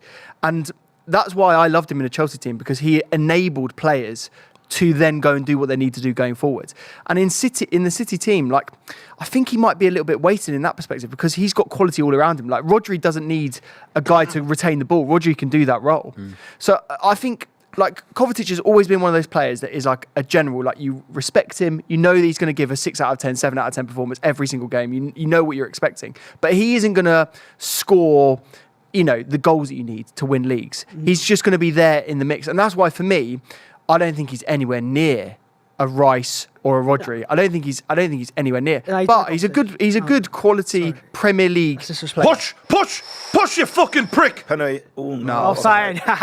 So where do you rate him then? Kovacic is up there, man. Like, you're underrating his on-the-ball ability. Like, this guy's dribbling's amazing. No, that is his best skill. That's for a team like Pep Guardiola who wants to progress the ball forwards. That's literally what you want, and he can pass the ball as well. Yeah, he's not a goal scorer, but neither was Gundogan before he signed either. Modric wasn't a big goal scorer. Iniesta wasn't a big goal scorer. Xavi weren't big. Yeah, that's the profile that he is. That ball carrier will get the ball forwards, and he's so techie, man. So he's in your top 5 Premier League midfielders. You take him at What's my Arsenal. top 5? I don't know Yeah, if he is right now, but what I'm saying is, in this match, you're going to see this by the end of this season, what Pep Guardiola does to a player like Kovacic. I'm telling you, But that's there's a the thing. reason he's bought him. But let's go down the argument then. Pep makes players better, right? Nathan Ake. He isn't the best player in the world. He's not a world destroyer, but he looks brilliant under Pep. So it's not like, the thing is right. I feel like you could put quite a lot of players in a Pep system and they'll look better than they are. Kovacic was always better than Ake. Kovacic was at Real Madrid. Yeah. Calvin Phillips didn't look great going in that Pep system. Yeah, but he hasn't really had a lot of opportunity, has he? Yeah, that's true. That's very true. He's watched more Yeah, football but than us. if he had looked a bit better on the training pitch, then maybe he would have got those opportunities. Personally, look, I would have a bias towards Kovacic as a player that I really admired when he was playing for Chelsea. I wouldn't put him in the top 5 for me. I think it's a bit of a stretch to put him in the top 5, but I get that we are going to see a really good. This is the thing, mate. When I've watched him week in, week out. I really liked him when he played for Chelsea, but I was actually quite happy when he was moving on. Like, he doesn't do the final pass that is going to get you the assist for the goal. He doesn't necessarily score like amazing out of the box goals. Like one that he scored is the volley that he scored. No, he'll actually score a banger from time to time. Yeah, but actually, I'd rather he just puts away the opportunities he gets where you sort of should be scoring. Yeah, he's not like a roaming playmaker either. Like, he's not one of those players that will like drive into the box. Like, he's always outside the box. So for me, look. I'm not saying he's not a quality player. I just don't like. We're saying who's the best Premier League midfielder out there right now in 2023. He's not there for me. He's not in my top 5. It's Rodri. We'll move on from that because Newcastle in the box. We've come out the second half a bit more out the traps, a bit more aggressive, which is good to see. Go on, lad. Leaning back. Gordon has definitely been. It hasn't happened for him, but he's demanding the ball. He's wanting to make an impact. He's trying his best, and it's good to see someone playing with no fear. I just hope it happens for him because he's making a far bigger impact than Almiron is. I don't know why the fuck Almiron's still on for the second half. Interesting news about Paqueta. Just about to sign a big money deal for Man City. Look, everything was happening for him. This guy is going to come in with the injury to Kevin De Bruyne and take himself to that next level. Oh shit. Haaland just had a shot saved, thank God. And then it's all come out that he's been investigated for gambling, and not just gambling, but there's accusations that he was betting specifically on himself in games, and you see him, then the clips come out of him all over Twitter of these suspect yellow cards. I just wondered what you guys made of it after, obviously, we've had the big scandal last season as well. Betting brands are all over football, and I do sympathise with footballers to a degree here, because the betting brands are constant, right? It's front of shirts, it's sleeves, it's branding all over it, all football content. And I'm for it, to be honest. I like betting and football, but we do. But we love betting if you're watching betting companies. Yeah. But in all seriousness, like, as long as you're not betting on your own game. He wants me to say that. Who gives a shit personally? It would be good if they had a system, where the Premier League actually had their. I don't know whether another company would come into play, but Premier League had their own specific app which the players can put their bets on through if they were going to do it, and then it can be supervised and then it can be regulated. But obviously, when you're, say, even if you're betting betting on another team, you know, footballers know each other, footballers go on international duties together. Who's to say that there isn't a very small, minute chance that you could have spoke to a player that is playing in that match? And that's where the grey area comes into it. So if they had a way to regulate it, of course they should be allowed to bet, really, I think, but there needs to be a way to regulate it so that there is no ifs, buts or maybes of could this be potential match fixing. I actually spoke to a guy that knows Ivan Toney, and it was around the time that the ban was coming out. And he said to me, mate, he said, if you don't think that betting is absolutely rife in League One and League Two, he was like, you don't know what you're even watching because it's always going on. And there's been points here when there's nothing else on the TV, there's no big games on or whatever, and I've had maybe a League One game on a Wednesday night or something like that. And I've looked at times, and it was only once the Ivan Toney situation came to the surface that it pricked my conscience to sort of go, it's weird, isn't it? Like, there's been certain times when a player will kick a ball away, and it's like, you're not time wasting because there's no need to time waste and certain things. And I sort of look at it now, and maybe it's because that's happened that I look at it through a magnifying glass, but I sort of think, could be an example there, that could be an example there. So I think because you can bet on every little thing. Yeah. And I think that's the thing is when you get into a betting app and you see like corners given and just, you know, most offsides or random ass fucking bets that you can make, and you're like, well, that would be easily exploitable. And I guess that is the problem. But The way is, I don't agree with it, obviously, but when you've got lower league footballers or, you know, players that were in other countries maybe not earning as much or a bit poorer, I understand why they do it. I don't agree with it, but I understand why they do it, because it's like, you're not earning that amount of money. You're thinking maybe I can double my money or make a lot more. When I hear players that are like, if I heard of a Premier League player or someone that's earning a lot of money doing it, I'm like, what is really your motivation for doing this? Because you're really, really, really rich already. Yeah. So either you just like the thrill of it, and it's that, but then you can go and bet on something else and get the thrill out It's of not that. a surprise. These boys know the rules, and that's the key thing, and that's why they deserve to get the book thrown at them, because they are very clearly told you cannot bet on football. If you have any issue at all, you will be banned, and it will be for years or months. Do you know what I mean? So there's no excuse with these boys, and that's why Tony, even though he's come out and said I've got an addiction, like I have an actual betting problem, and he said that in the court case, and it's No, but he also did it years ago though, before he was. do any of us think he's really a betting addict? Because if there's one thing we've learned from social media is you play the mental health card and it will fucking save you whenever the heat's on. Do you know what I mean? Ask Tyson Fury. Yeah. If you want to hear more, if you want to see some more, watch my kick game with Mate, me. I've been watching The Home with the Furies on Netflix. Yeah, mate. I've been watching it. Well, Big John, when mental health kicks in, everything else goes out the window. I'm like, mental health isn't an illness just generally, you know, John. It's actually like, you know, he doesn't understand it. Bless him. But speaking of what I wouldn't bet on, Jesse Lingard's next club. Motherfucker, he is struggling out here. He went to... my guy. He went... I know, I'm sorry. He No, went you to can say it. He went to Nottingham Forest last season, and a lot of people were like, why is he not? Because he had West Ham and Newcastle both interested. Nottingham Forest, new in the Premier League, obviously had the springboard of all that money coming in. They decided to offer Jesse Lingard roughly 200 grand a week, which he wasn't going to get anywhere else. But it was for a 1-year contract. So he had the option of longevity at a bigger, better top club, or take his risk. And I was saying at the time, this is a fucking mistake, this, because if you don't hit it in Forest, your value is going to plummet, and then who the fuck's going to offer you that money? And lo and behold, a year later, here we are. He literally is training with West Ham.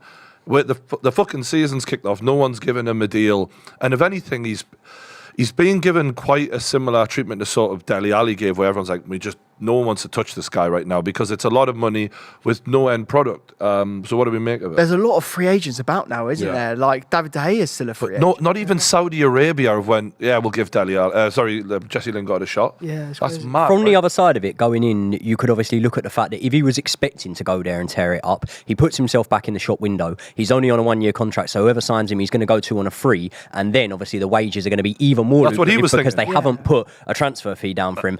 Ultimately, the way it played out, he didn't contribute hardly anything, and, you know, he wasn't always even starting for Nottingham Forest, so it's a weird one. But like you say, there's a lot of players that are in that sort of similar situation. I look at, like, not that he's a free agent, but João Felix. No one's in for João Felix. No one even wants João Felix. It's Eden like- Hazard. Yeah. Eden Hazard. He's not free agent, huge. is he? No, João Felix isn't. No, he's not a free agent. But what I'm saying is he's a player that is very much available. You know, he's available if it came to it. But yeah, I think the telling thing is when you say there about the fact that, you know, if the Saudis are willing to take, and this is no disrespect on the players that I'm talking about, but if they're willing to take Jordan Henderson, Firmino, these sort of players, you'd think, I'm not putting Jesse Lingard ahead of them at all, but you would think that they would be in the level. They'd be open to taking Lingard. So it then poses the sort of question: is there something to do with attitude, saying we don't know or whatever? That's probably cooking right now. I'm not saying I know anything. I'm just saying that's probably cooking right now. Yeah.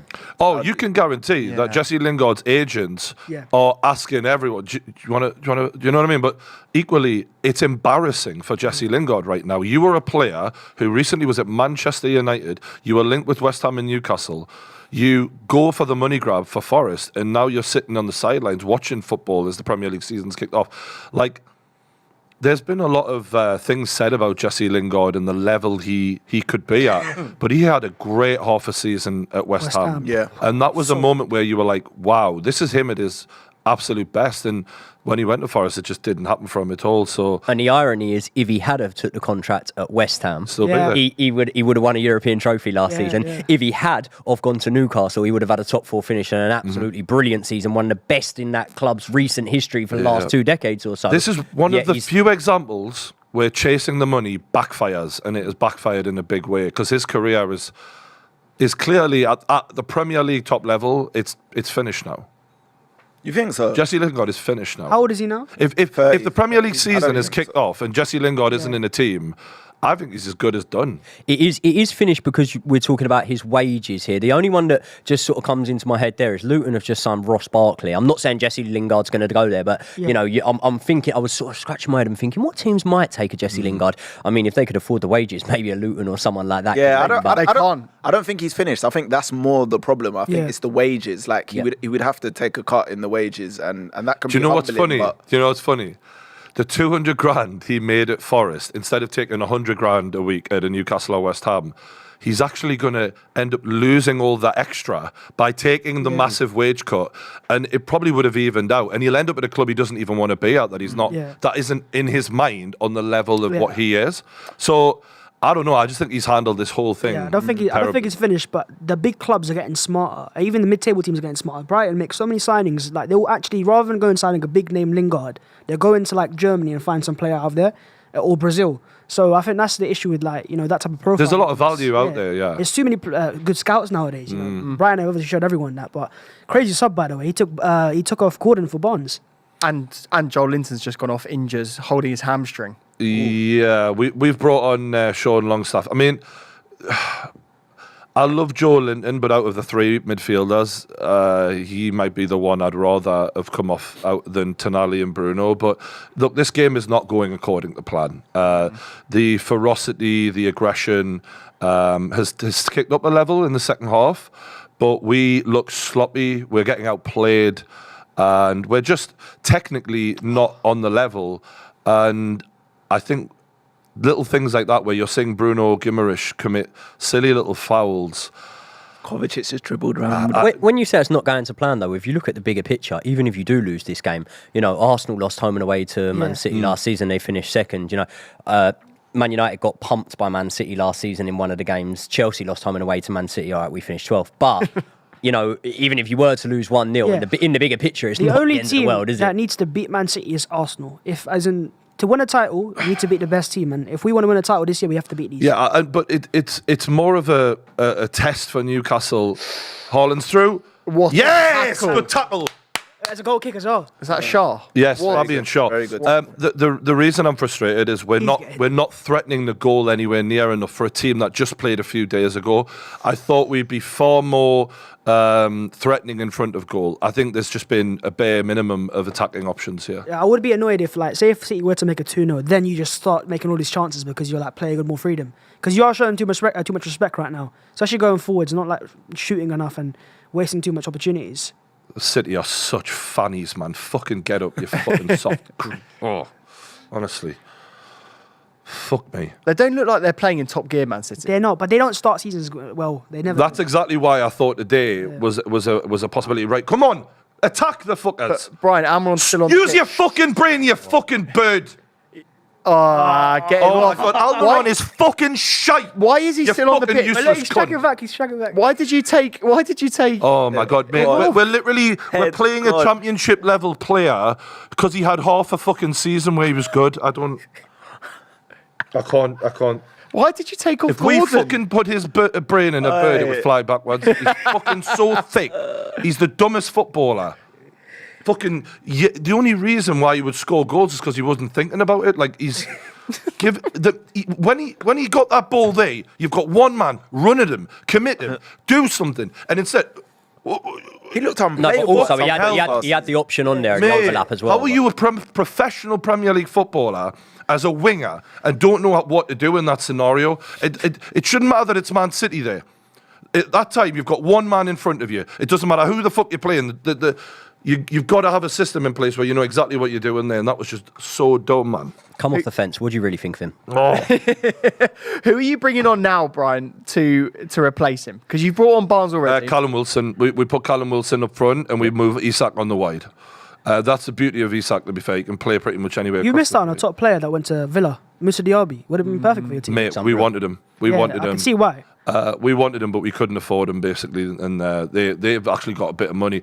And I put Diaby in my fantasy league team after that one game because he had one chance and he took it. Yeah, Amazing. Diaby is He turned down the proper- Saudis as well, didn't he? Yeah, fair yeah. enough. And That sort of I play. thought you would have went for Madison, but We were interested. Maddison We was- pushed for spent all Madison, your money but on. But you make enough chances. It's not that. I think it's. I think we had priorities where we had to go, okay, do we want Diaby and Madison? Yes, but FFP yeah. fucks us, unfortunately. And that. Crazy. I don't hear FFP at Arsenal once. Like I don't even hear as a conversation. And the other teams. Yeah, because this is what I was. No, now I'm going to say. 'Cause I this is what know was the trying to answer. say By the way. earlier. Go answer the question. I know the answer. What do you mean you know the answer? Go on, ask the question. Oh no, I wasn't going to ask you a question. I was just going to say something about go on, say Arsenal. it. What's not fair is, and maybe this is me just being silly. I don't know, but Arsenal. Clubs will do business with them, that they just won't do with other people. And I don't know, it's because they just love... Like, how have you got Odegaard for 30 million? How do you get Jesus and To Zinchenko be off fair, Man City in the same window? I reckon Like, Chelsea other would have clubs- sold Havertz to Spurs as well. No, they wouldn't have. No, honestly, You lot don't we would tell have. us- We would have. We spoke about this. When was the last time you lot sold us a player? We spoke about this off camera. You're not putting You 65 million never sell down. us. You sell them players all the time. He's saying this because of David Raya. That's why. He's No, all these. No, this is what I'm saying. See, Spurs. None of these clubs do. None of the London clubs do business with Spurs, but they You know all why? do business Yeah, but with each other. It's not you don't fair. Really, you don't really do business with anyone. That's You look the at all reason of your why. high-profile departures. Levy, yeah. Bale went to that's Madrid. the reason Modric why. went to Madrid. You know, you've just sold Kane to Germany. High-profile departure. You don't really do business massively with people it's either. definitely Levy's fault to an extent. I'm not just saying that, but also these clubs won't sell to us. So there's 3 clubs in the league we can't buy off of. Goal. Do you know, Goal. from a Chelsea perspective as well, Alan missed another one. very rarely do we sell anyone good to Arsenal. I know you don't We'll know see that when about you that. sell. I know you don't know that when the sale goes over, but very rarely. I'm not saying it hasn't ever It happened. doesn't matter. You Very give them rarely. loads of players. You gave him Chet. You gave him Willian. You give them loads of players. You Not just many gave them goals. Havertz. all spent forces. Just- Gallas. Just for people watching, Foden's just brought it from the wing in the middle of the park Yeah. beautifully, plays through Erling Haaland, who takes a touch beautifully, it but blocked? scuffs his shot and No, it goes it's wide. blocked. He's not had the best game, Haaland, though. He looks angry. Look at him. He's Yeah, always I can see why, because he really should have scored at least one today. yeah. So, yeah.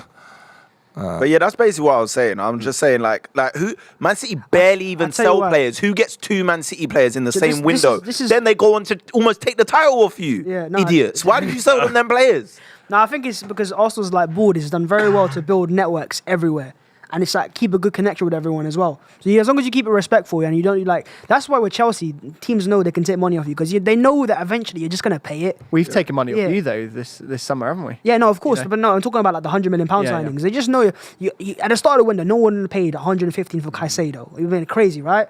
But you ended up paying it Compared to Because- the way that Arsenal's board used to operate as well. When you look at like, do you remember the Suarez bid? Yeah, Things yeah, like yeah, that is yeah. like is. It's changed, and that's Mate. what happens when you change the board. You will Mate. change the way you think. upped it, man. City have upped the tempo Phil differently. Foden is running through our midfield like they don't even exist, man. Baller. Like, and then, Almiron, hard worker, fucking finally trots back. Mate, is this guy's acting like he's fucking Neymar and he can just sit up there and take a chill pill? He's fucking shit.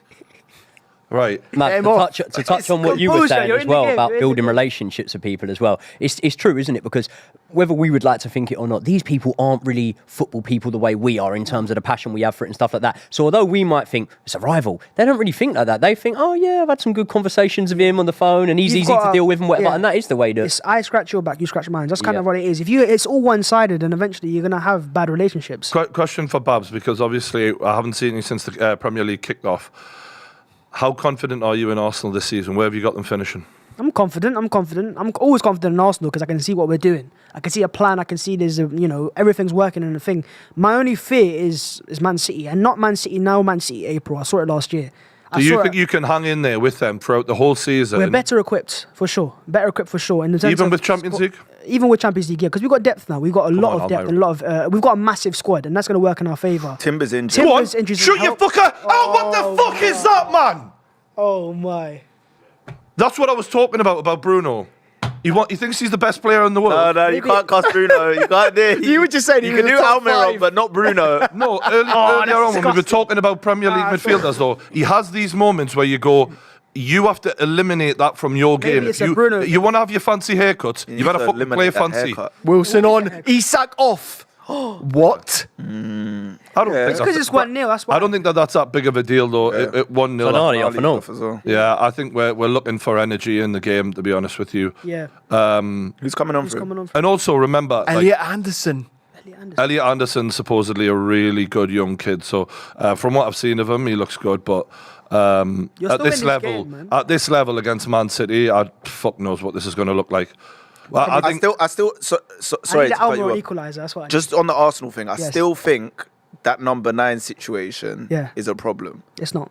I think it is. Why not? Why? It's not. Why? Because of Jesus. Jesus No, is not. because we're not a 9 scoring team. We're not a team that just needs the 9 to score goals. We scored 88 goals last year, and I think no one Yeah, got but that was over a 60. fluke season. Why was that a fluke season? It was a fluke season. Why was that a fluke season? It's the Go same on. reason everyone was saying you needed to grab that opportunity last year, because the chances of you winning it this year, I personally don't. I know you've improved. Yeah. You've added players. You've definitely got a bigger squad. But like you said, you didn't have Europe. Now you've got Europe. We had Europe though.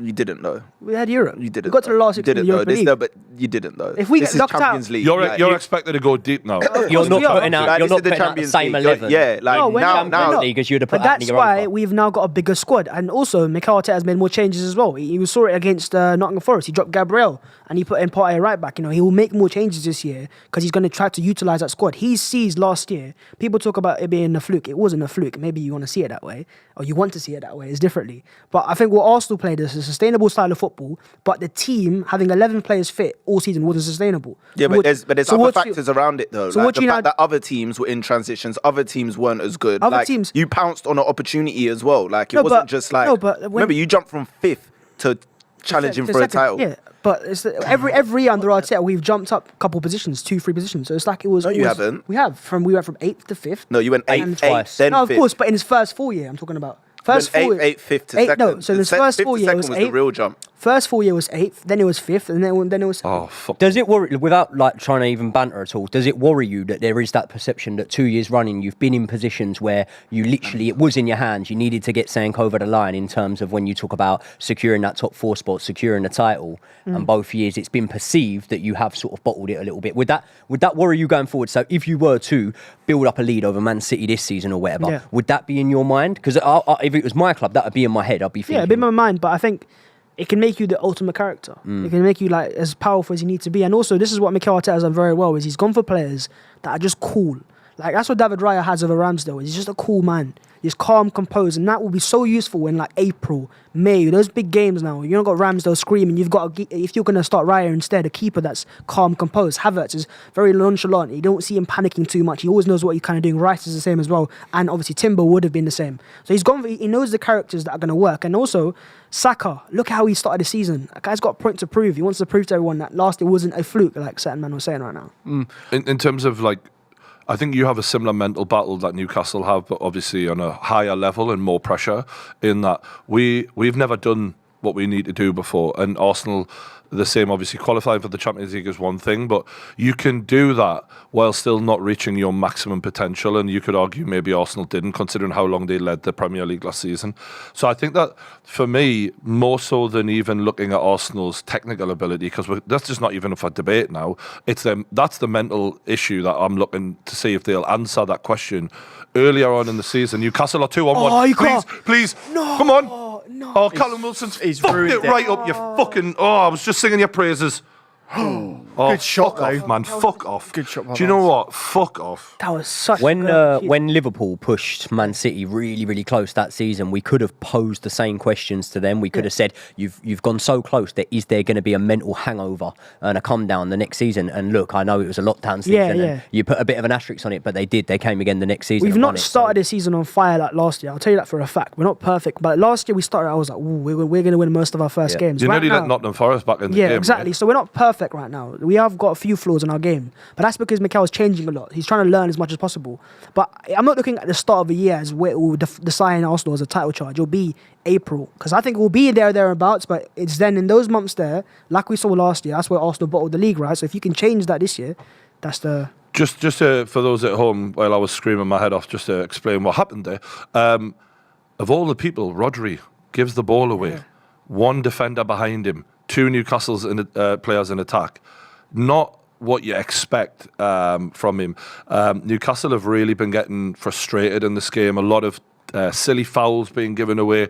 And partly, I think it's because we're not used to getting played around like this. We are annoyed. City, they look even better. I have to say, like in terms of like when Newcastle played against them last year, we actually looked better against them last year than what we do today. We were all over them at periods at St James's. We had periods of dominance the Etihad last season, and they were just better in the attacking sense. There's times where we can't get the ball off them. And like I said earlier, I was a little bit worried before the game of, do we feel like we belong on this pitch with them? And for me, we've not played like we do, and the way they're passing it around us at times and making us look a bit stupid, and how nervous we look when we do go through on goal, it's not a good sign. We're still not yet mentally ready to go into a cup final and win that cup final. But the annoying thing is when we are attacking, City are open. Yeah. That's what I'm saying. But we're not in sync with each other enough to actually You're put not- the key passes together. And like when Bruno gets a gift chance, fluffing it under that nervous energy, that is not what I want to see. And right now I'm like, okay, have we mentally evolved from that Carabao Cup final? The answer looking at right now is we don't. It's not about winning the game. It's about we're playing so nervous at times, and that's what I'm frustrated about. You have Play a- your game. There's a lack of killers Yeah. in your attack. You know, that's what you've. City, I don't think they've been amazing in this game. No, to be honest. that's why I'm annoyed even more. Is the City do look like, don't get me wrong, technically they're passing the ball around beautifully at times, but in front of goal, Haaland's missed some sitters here. Yeah. In defence, they've fluffed their lines, they've given us the ball, but where we need to Not punish ruthless. them, have been toothless in front of goal. I'd completely agree with you, but to play devil's advocate there, did you expect to come to the Etihad at the ground of the treble winners and play City off the park? I look at some of my favourite nights as a Chelsea fan ever. 2012 in Munich. Oh, you were Yeah, that's what I'm saying. We weren't good in the game. And at the end of it, that's when you Do you can know really why you look did at it that and go, though? Because you had killers. Yeah. And we Drogba, don't have yeah, killers. Drogba. And that's what I'm saying is I see all the talent in the world in Isak, Bruno, Guimaraes and some of these other players. But are they killers? Because killers is how you win trophies. And, for example, in that Carabao Cup final against Man United, Rashford and Casemiro were killers. And as nice as some of these players are, they need to develop that edge of like, all right, we battered Villa because they shit the bed at St James's and we've got 50,000 nutcases behind us and we will the ball into the goal sometimes. But in order to win trophies, these are the games where you have to have that mental edge. And I'm just not sure that in buying Eddie's strategy of picking up players who aren't quite the finished article yet and developing them, yeah, that can be great because they're wanting to win, they're hungry, they haven't achieved what they need to achieve. It's a great strategy. But sometimes you need that finished article who's mentally been there and done it to drop into a side like that to take you over the line. And we don't have anyone in the team who's actually other than Kieran Trippier, who's quite far back down the pitch, who's really gone and achieved something major before. So that is my only worry right now is if let's say the season plays out and we do get a massive deal with Adidas and the money does come in, that's the next level. And that's where the test comes in for Eddie Howe. How do you manage people who've been there and done it before? Again, to flip it though, when we speak about those players that are ready for the here and now, if we're talking about this season with the restraints of financial fair play that you've got, I think we'd all struggle to straight away put 3-4 names on the table that you could go and sign right now that can do that. So maybe you're working with what you're able to because of the restraints that are put on you. Yeah, at the moment. the problem is like the players that we will want will probably want to go and join your Man Cities. You know what I mean? So that's another challenge entirely. But look, I'm not disappointed with the effort. I'm like we've tried. We've absolutely tried. It's more,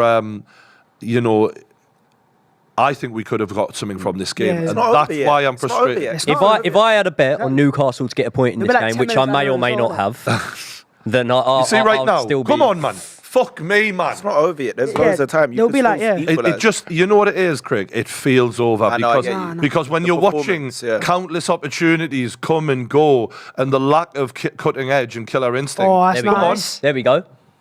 Oh, just Overcooked Fucking it. hell! Overcooked it. Down the byline. Who the fuck crossed that in? Name and shame the bastard. it's Trippier. No, it's No, it was 32, Elliot. it was Elliot. Yeah, it was Elliot. Don't shoot. What, Elliot Anderson? Fuck Bit harsh on a young kid. Go on. Trippier. Trippier, come on, son. Beautiful. That's it. Oh, That it was was good from control. Trips. Nah, I think there's a goal. in Getting a this bit game. better though, Brian. It is. Yeah. But I think there's a goal.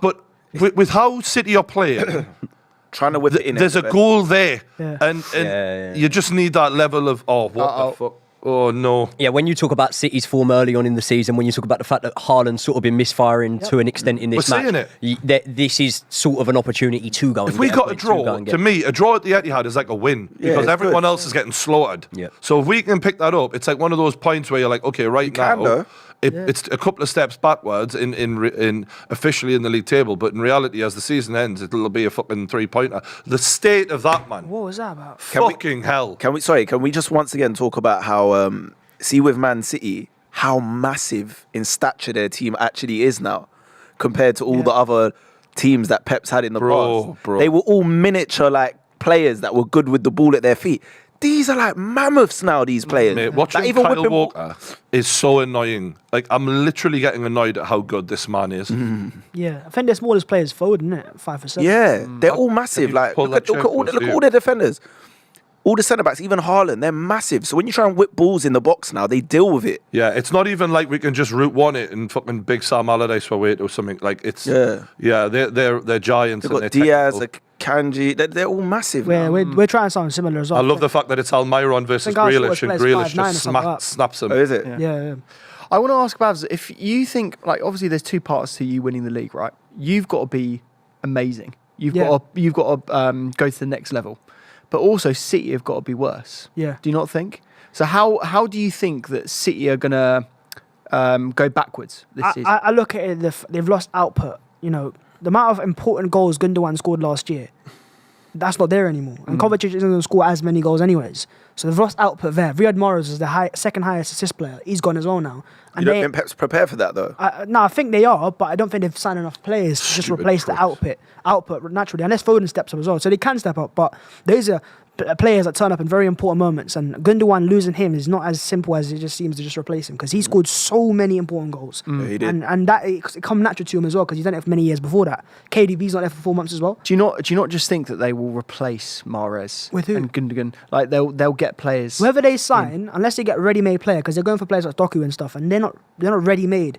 They might maybe get 5, 10, but they won't get Mahrez numbers yet. And they're all talking about important goals as well. They might get a goal here and there, but important goals comes when you got experience, and they're not going for experience. Even Paqueta wasn't really an experienced player. He might have scored a few goals, but yeah, I think lack of experience is probably hopefully where they get a little bit worse. But yeah, Man City anyways. So should we not read into this fact then? I have to say it. Go on. That for 2 seasons in a row, in positions where, you know, people would say Arteta and the team should have closed it, they didn't close it. So now there's this... Oh, yeah. Well, when you went for top 4, you was in pole position for top 4 and then bottled top 4. Yeah. and then once again, pole position for the league and bottled the league. So some people are starting to say now, like with Arteta, there's this thing where he's not closing things out. Do you know what I mean? Yeah. Shutting it down. Have you ever thought about that? What's your thoughts on that? Yeah, of course I have. Because when Fucking idiot! You fucking bird brain bitch! You fucking moron! Wow. it's just taking time as well. Almiron, he's the dumbest fucking player in the squad, man. And this is what I'm getting annoyed at. It's not even like effort, technique. It's just IQ. Man City's overall team IQ is sky high. But to be that dumb... You're going to score the equaliser. Like, you play a 1-2, stay on side. Like, just a tiny little 1-2. You fucking bird brain. Honestly, I can't deal with Almiron going back to this. Like, I can't... He is going to score the winner He's now, the though, fucking isn't he? dumbest prick. he is. He's the He is. dumbest prick I've fucking ever had to watch. He's gone back to Steve Bruce Almiron, and you can fuck off with that, like. Oh, what happened? So basically, the game's... here's what I'm annoyed at, right? Is we're so flat, like energy-wise. Come on, move the ball quicker. We're moving the ball so slow. You think we played on Wednesday? We look flat as fuck, and I get we've been chasing the ball around. But Jesus Christ, man. It's a very open game now, though, Brian, isn't it? Like, it's end to end. It's open, but we're not exploiting how open it is. Yeah. Well, look at the fucking clip of that bitch. Oh my God, man. I don't mind getting beaten, but like when you're getting beaten and the lads are like, do you want it? Yeah, go on then. We'll roll it over to this. Mate, we're playing the champions. Is 1-0 at the Etihad a bad result for Newcastle? Yeah, in the grand scheme of things, not at all. it's not. It's the way we're not, like, when you look at the energy that we were putting in a Villa, in the 95th minute was rampant. Let's get another one. We're not doing this now when we're 1-0 down. So why are you showing more energy and aggression at 4-1 up against Villa than you are 1-0 down right now? They're like, and they're playing a team who just played a few days, like, it just doesn't... No, because you know what it is? I get what you're saying, but when you play Man City, it can be quite demoralising, though, when you're chasing shadows, you're not getting the ball. When you're 4-1 up and you're cruising... That's what annoyed me, is the fighting spirit means everything. Like, I don't want to see people strolling around when they lose the ball or what, like... Come on, lads. Half of yous have only... Like, we've made 4 fucking substitutions. You can't be tired. No. You've come a very long way, Brian, that you're annoyed about a performance like this. I Like, just the think club they have have, come- they have, innit? Just Yeah. thinking No, now. Told you, they're spoiled now. But let's be... No, but honestly, it's not... Again, it's effort levels I'm talking about. I'm not talking about 1-0. I'm not talking about the tactics. Okay, I get you. I'm not talking... I'm talking about switching off and not chasing balls down. Like, Yeah. to me... Sunday League, Championship, it doesn't matter what league you're in. That's like bare minimum to expect. And to switch off in the last 10 minutes of a game where City are tired, they're there to be gotten at. Haaland's fluffed his lines about 4 fucking times. I don't know what they're waiting for. Just go for it. You know what I mean? Like I'd rather lose 2 or 3 and throw everything at them. Do you think that Eddie Howe in his full-time team talk is as annoyed at the Not at like all. the energy levels? Not- Like, do you not at think it's like just a fan thing though? Like, or No. do the coaches expect more from the boys? Like, if they're not seen to be running around and I think you have to be reasonable and say, look, we're playing the best team in football right now, and they are amazing, but they're not playing amazing today, and that's what is frustrating me. Is I am not seeing a team that are at their free-flowing ultimate best. They're 1-0 up, and every time Haaland's got the ball, he's looked discombobulated. So. You know, But then isn't that why they're the best team in football? Yeah. In a sense, you know what I mean? Because, yeah, all right, when Liverpool are at the races, they can completely blow people away. But, you know, if they're not at the races, you will probably have a lot of luck against them. And that's why Man City are such a good side. And every single one of us here sat around this table have watched our team get pumped at some point by Man City. You know what I mean? Craig's probably been the luckiest out of all of us with we got a good record against them. I don't know performances why. against Man City. So what I'm saying is, a bit of perspective.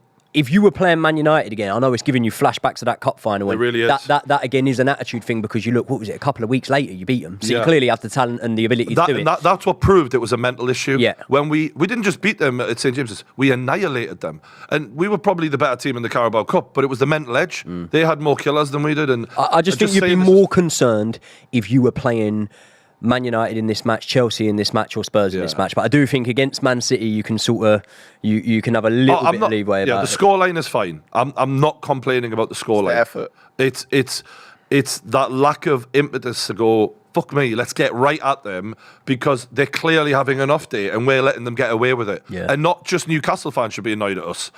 Every fucking Arsenal fan should be like, this is a chance for someone to nick a draw against this lot. Yeah. And it's screaming out. And to look at the lack of chances created for Isak, to look at when we have got in good positions, the clear nerves and the miss kicks and the stumbling on the ball, it's like little things like that where it's technical errors based on pressure.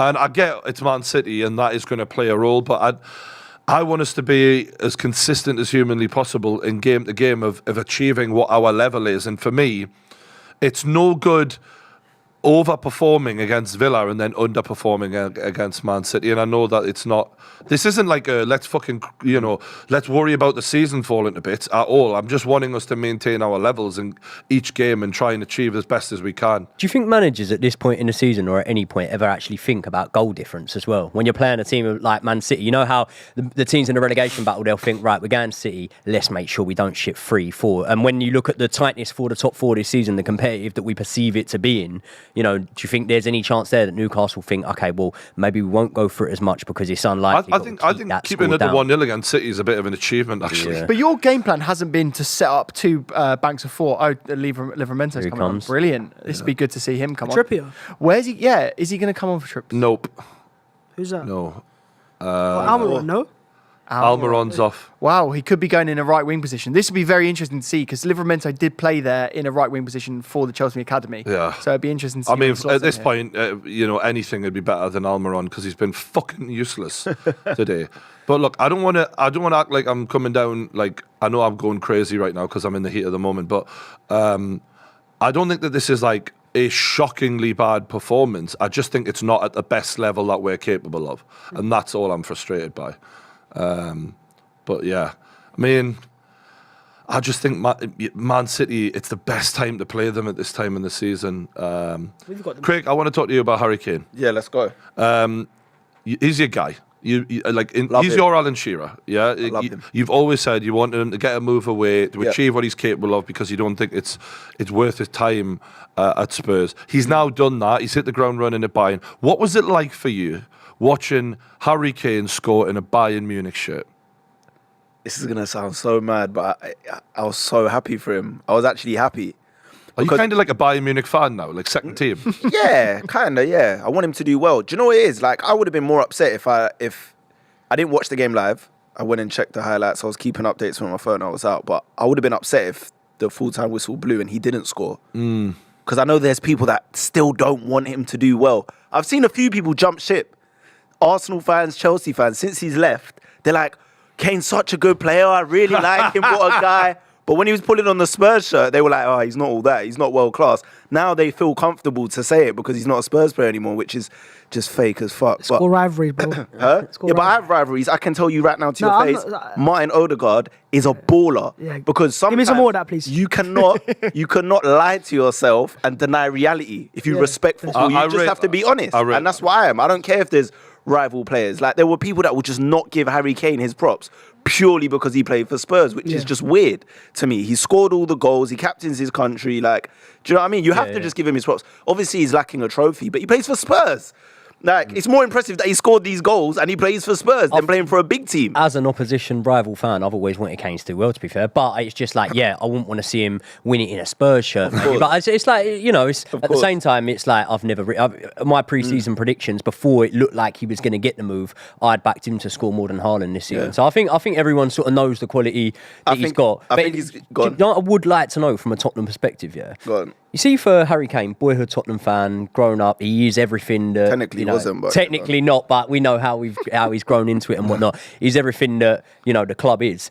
What would mean more to Harry Kane, yeah, if he goes and wins 2-3 Bundesligas, or if Spurs were to win, let's say a League Cup, or because that would be the irony that goes around football. That could half be written this season. We've couldn't it? seen that Well, loads of times where players leave and then the following season the club wins something Well, finally. there's other factors you got to take into consideration. So, like, he signed a 4-year contract at Bayern Munich. He's going to be playing the Champions League 4 years in a row, guaranteed. Yeah. So you got to ask yourself, winning Bundesligas but playing Champions League every year, even if he doesn't win it, just playing Champions League every year, the highest level in club football, or not playing in the Champions League, finishing 7th, 8th, 6th, or whatever it is, and winning a League Cup. I don't know, innit? Like, I feel like if you're a top footballer, whether people want to call the Bundesliga a farmers league or whatever, Bayern Munich are a serious team and a serious club. Forget everyone else in the league. You can make a case for Dortmund, but Bayern Munich are serious players in world football when it comes to the big clubs. They've won how many Champions Leagues in their history? Yeah, they've won some of the most. Just looking at the players they have now, Musiala, Kimmich, all of these players, Sane, they have a great team. I think they've got a really good chance of winning. Of course, of the Champions League. And he's slotted in now. This is like an elite striker in world football. So for me, I don't know why people are downplaying the move so much. Like, he's going to have 4 genuine chances at winning the Champions League. That's a no-brainer to me over staying at Spurs and winning a League Cup.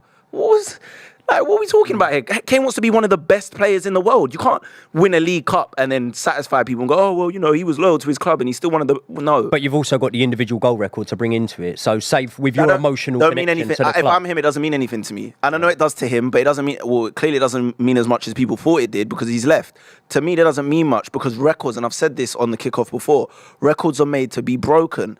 Medals can't be taken or broken or anything. They're yours for life, and you pass them down through generations. And if you ain't got one of those to show for anything, what's the point? You break Alan Shearer's record. How long's football got to be around for? As long as we're on the planet. So let's just assume another 80 years. You're not getting analysis like that anywhere else, ladies and gentlemen. The way we're going, another 80 years on this planet, that record's going to last. So, you know, football has only been around for a couple... Haaland will probably break that in about 4 years. If he stays. Yeah. So this is what I'm saying. Records, there's no point in him breaking it and someone else going and breaks it and then he hasn't got nothing anymore. Do you think he was the guy would have? Do you think he would have rather moved to another club rather than Bayern Munich? Because when I look at the fact that he was a bit nonchalant about moving on and was happy to see out the contract that he said, I won't be signing a new one, surely from an outsider's point of view, that's because he was thinking, okay, well, ideally, I would like to stay in the Premier League, win the trophies and get the individual accolades. Listen. And if I see down my contracts, then by, the end of next season, I can be going to a Man United and I can be potentially... It's not a given that Man United are going to win anything, but... I think his ideal move was 2 years ago. We saw that evaporate. It was Man City. If he was at Man City, Haaland wouldn't be there now and he'd have a trouble probably. Like, it's as simple as that. Like, that was his dream move. The money, you stay in the Premier League, he would be way closer to the goal record by now in these last years. He probably would have shattered it, to be honest. Like, that was the dream move. Man United, yes, you stay in the league. I think he was attracted to Man United. But are Man United going to really challenge for the Champions League? So we're talking, are they even going to make the Champions League again this season now with how competitive it is? Like I said, at Bayern Munich, you're going to get 4 chances at winning the Champions League because they make it every year. Tell me then, Craig. Let's say he does that. He wins the Champions League. Yeah. Picture it in your mind. How would that make you feel? I'd be happy for him. Yeah. I'd be happy for him. I'm not a hater. I'd be happy for him. Yeah. He deserves it. Yeah. Look how much goals he scored for us. I've watched this guy score 30 goals last season in the league and finish 8th. That is criminal. That means your whole team let you down. Everyone didn't do their job. Has there even been... who was it at Bolton that did that? Yeah. Anelka. No.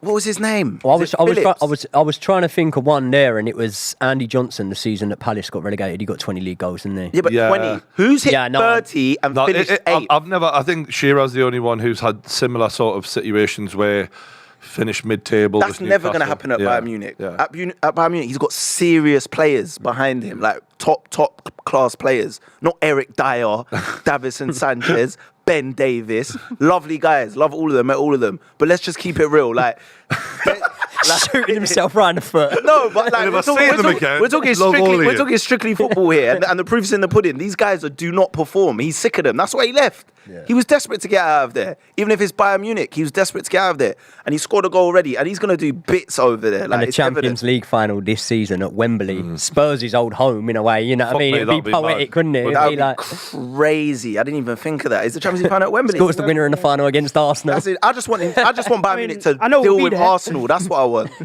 I want Bayern Munich to deal with Arsenal. You know, you're so happy for him. Definitely get a penalty against Arsenal. If he ended like that, if he ended the story and he did go to Man United, would you be as happy for him as you are now? Like you're very happy for him to go to Man United. Yeah, if instead of the Bayern Munich, he went to Man United. Would it ruin it? Would it ruin it? No, I wouldn't, because even with that Man United, you're seeing it now. Okay, yes, he would have elevated them, definitely. Would there have been title contenders with him in the team? I don't know. The way Babs is talking, no, because he's saying they're not balanced in midfield. So I don't know. Like, I just think it's not guaranteed enough to go Man United. Like, there's still problems there. He would have fired them definitely further up the table. but they're nowhere near as complete as Man City still. I know it's completely hypothetical, but could you ever see him back in a Spurs shirt? Because that's been a narrative a lot of people have pushed, is that he goes, does the 4 years there, comes back and could still probably break that goal he's not record breaking anyway. the goal record. No? I could definitely see it. No, I only say that because 48 goals, and he'll be how old? 34? Well, if he was 34, 35, being that he's not a player that has ever relied on his pace massively anyway, you would still think that maybe you could come and get 12 goals a season or something. So let's just try and do the math. To say, for me, a great representation of this is Zlatan Ibrahimovic at Man United. He was 34, 35. He scored, 15 goals in a season and looked fantastic for his age. You remember how chiseled he was? But, he didn't play that many more seasons and, 3 more seasons? So it does creep up. And also, he was in one of the better teams in the league. Remember, Man United were top 2 when Zlatan was there, and he did 15. So he would have to replicate that season. Harry Kane, when he comes back to Spurs, no offence, I don't think they're going to be challenging for the title. No. I don't think they're going to be in the top 2. So I think it's a hell of He'd have to average 16 goals a season for 3 seasons. Absolutely. At the age of 34, 35. As much as I rate him, and I do agree, he doesn't rely on pace. Oh my God. Tyndall's up. Tyndall put the handshake in first. How does he do it? Tyndall at the back post. Douche with the handshake. Okay. He does that intentionally, 100%. I fucking love it. But no, Harry. I literally thought I was saying things. I was like, is that Tyndall getting the first handshake in again? Pep's like, who are you? Sorry. I do think it's a hell of an ask for Harry Kane. We'll do the post-match wrap up here. One player I want to single out from Manchester City who was unbelievable. Phil Foden. Yes. What a fucking game he had. He did. And we were chasing shadows. And Bruno Guimaraes, the amount of petty fouls he committed out of frustration from chasing around that little bastard Foden. I, honestly, when you see them not having Kevin De Bruyne, it gives you a ray of hope. And Phil Foden just shuts the lights out on that hope, because he is like, oh yeah, I'm the next gen, bitch. I'm here. What's the problem, And he just, Haaland wasn't great today. Phil was feeding him. Another one. It was miserable the way at times we had to chase shadows. And for me, my only frustration isn't that we lost the game against the best side in football. It's just that I think we weren't at our best today. And I think for a Man City game away at the Etihad, you think you've got to be at your best. You haven't got a choice. You have to be. And I think we were a little frightened, a little too respectful in the first half, played more aggressive second half, had some great opportunities. There was 2-on-1s. There was that shot from Bruno where he scuffed it. I just think that we should have scored at least a goal. And it's another big game like the Carabao Cup final where mentally, as much as physically, we're competitive with City in the game and we have our moments and we kind of look like we're a top 4 side and here to stay. I just think mentally there's still that edge and there's that question that people have about Arsenal or, on the big moment, are we going to turn up and really deliver? And I don't think we delivered 100% of what we're capable of. Do you look back in hindsight now and go, the tactical setup that you had at the start of the game with the personnel that you had, like Almiron, was that the right thing to do? I understand Eddie's thought process. He's going, Almiron defensively is more capable and he will track back. But Almiron had one of those games that he's capable of where everything is just shite. And he can do all the running and he can try hard, but the output was shite. I've got to say, I thought Anthony Gordon was a thorn in the side of City, and a lot of people, especially Everton fans, were saying he's not that good anyway when we got him and what they paid 40 million for. And I'm saying exactly why we bought him. He's full of tenacity and energy. The technique needs a bit of refining. It's a bit rough around the edges and he needs to be more clinical in front of goal. But for me, my actual frustration was with the midfield. I just thought that the way we linked up our passing wasn't as clean as it should have been. And we were just not as good as they were. Simple as that, really. Bruno didn't have his best game in a Newcastle. Bruno looked terrible. And this is the thing that goes under the radar, because when people watch Match of the Day, Bruno's highlights are magnificent, right? He's one of those players. But if you watch him every week, if you looked at him towards the end of last season, he did tail off a bit. And as much as I've seen him be unbelievable, I've also seen him have a few too many games where I'm like, your levels are too inconsistent here. And it just looked a bit sloppy and a bit messy at times. And he was chasing shadows and because he isn't the quickest and he isn't a natural DM, he's someone we've repurposed in a DM. At times, you can see he's not mentally cut out to just chase the ball. He wants to be on the ball. He wants to be spraying the ball about. And in a game like this, I think we've seen some of his worst qualities come out. But look, again, I love the team, love the lads, and I'm very proud to have all of these players play for us because they've achieved things I never thought we would do in my lifetime again. But if we're going to go to that next level, we have to be brutally honest about what we're missing from that. It's not good to me sitting, he's ungrateful, he's spoilt now. It's like, no, I'm just being rational and going, if Anthony Joshua wants to knock Deontay Wilder out, he needs to do this, this, and this. Doesn't mean I don't like Anthony Joshua anymore, and it's the same for Newcastle when you analyse the game. But what do you guys think? How far away are we? I think overall you should be very happy with the performance, and I think you are still now going to be fighting for the top four. This doesn't change anything, like this performance and this result. City could beat any team in the league at home, and they could do it much more convincingly than they did tonight. And so I think you've got to go there with your head held high. I know you're emotional when you're in the game. Like, it's hard as a fan to sort of watch and see your team being played around. When you waste time, I think when you waste opportunities and time and you go, these are critical moments, and when you see Almiron do something that's just a complete waste of energy, it does drive you mental, because this is like, there's such clear bad decision making from him. And if you're looking at Newcastle right now and you go, where are the biggest weaknesses? It's out wide for me. It's people like him. You've had your hardest game of the season. It's come in the second game. You just need to get on with it now. Like, you are gonna be able to beat teams. And now look, you've got Liverpool next game. I'm going to be the biggest bastard alive on the Liverpool game, because Jurgen Klopp was such a prick about Newcastle last season. And that is a game that is really winnable for me. If we don't take it to them the way we took it to Villa, I'll be really pissed off. Do you fancy yourselves against Liverpool? After this, I'm not sure, because we were at our free-flowing best against Villa. We looked like we couldn't kick a ball in a straight line in this game at times. So, and now with the injury to Joe Linton, I'm a little bit worried about that. So, and Liverpool, like, midfield against midfield, I think we should dominate that game, especially at St James's. But their attack, it's ruthless, and they have an advantage there for sure. I've been quite conditioned to have quite low expectations after last season, right? But what I would say, if that's my team, I'm looking at going, right, first 3 matches. The first match, you've played the team that pretty much every pundit has called their dark horse for top 4, yeah? A team that's done really good transfer business. The players they brought in, also the manager they've got, and what high regard he's held in, you've pumped them 5-1 at home. Whether they played well or not, and the scoreline maybe didn't reflect every single part of that match, you've pumped them 5-1 at home. You've then gone away from home to the treble winners, and you've come away only getting beat by 1 goal. And then you're going into that next match where you're looking at it against Liverpool and you're going, got every chance of beating them. Maybe I've got a low benchmark. For me, I'd be half happy with that. No, I think you're completely right. I think you're coming at it from a sane point of view. Yeah. So well done. I understand why you're angry, though, because like, you now want to be pushing City to, like, you want to be the next level above. If you don't have that aggression to win every single point you can possibly get, and the reason I'm worried is at the end of the season, as we've seen with Arsenal, it slips away, man, and you need to be getting when you get them on a bad day, fuck me, you've got to get a point. And that's why I was frustrated. But the Liverpool game, I think, is so set up now, because there's bad blood from last season with the way Jurgen Klopp won that 99th minute winner, and he rubbed it in and went, we weren't the time wasters. Football won. And I'm like, I'd love it if we fucking shoved it. And especially, they've won with 4-3 that many times in the past and all that. That's one where, if we win that one, I'm delighted. Because, as you say, it's 3 really hard games to start off with. But if they smash us, oh, no.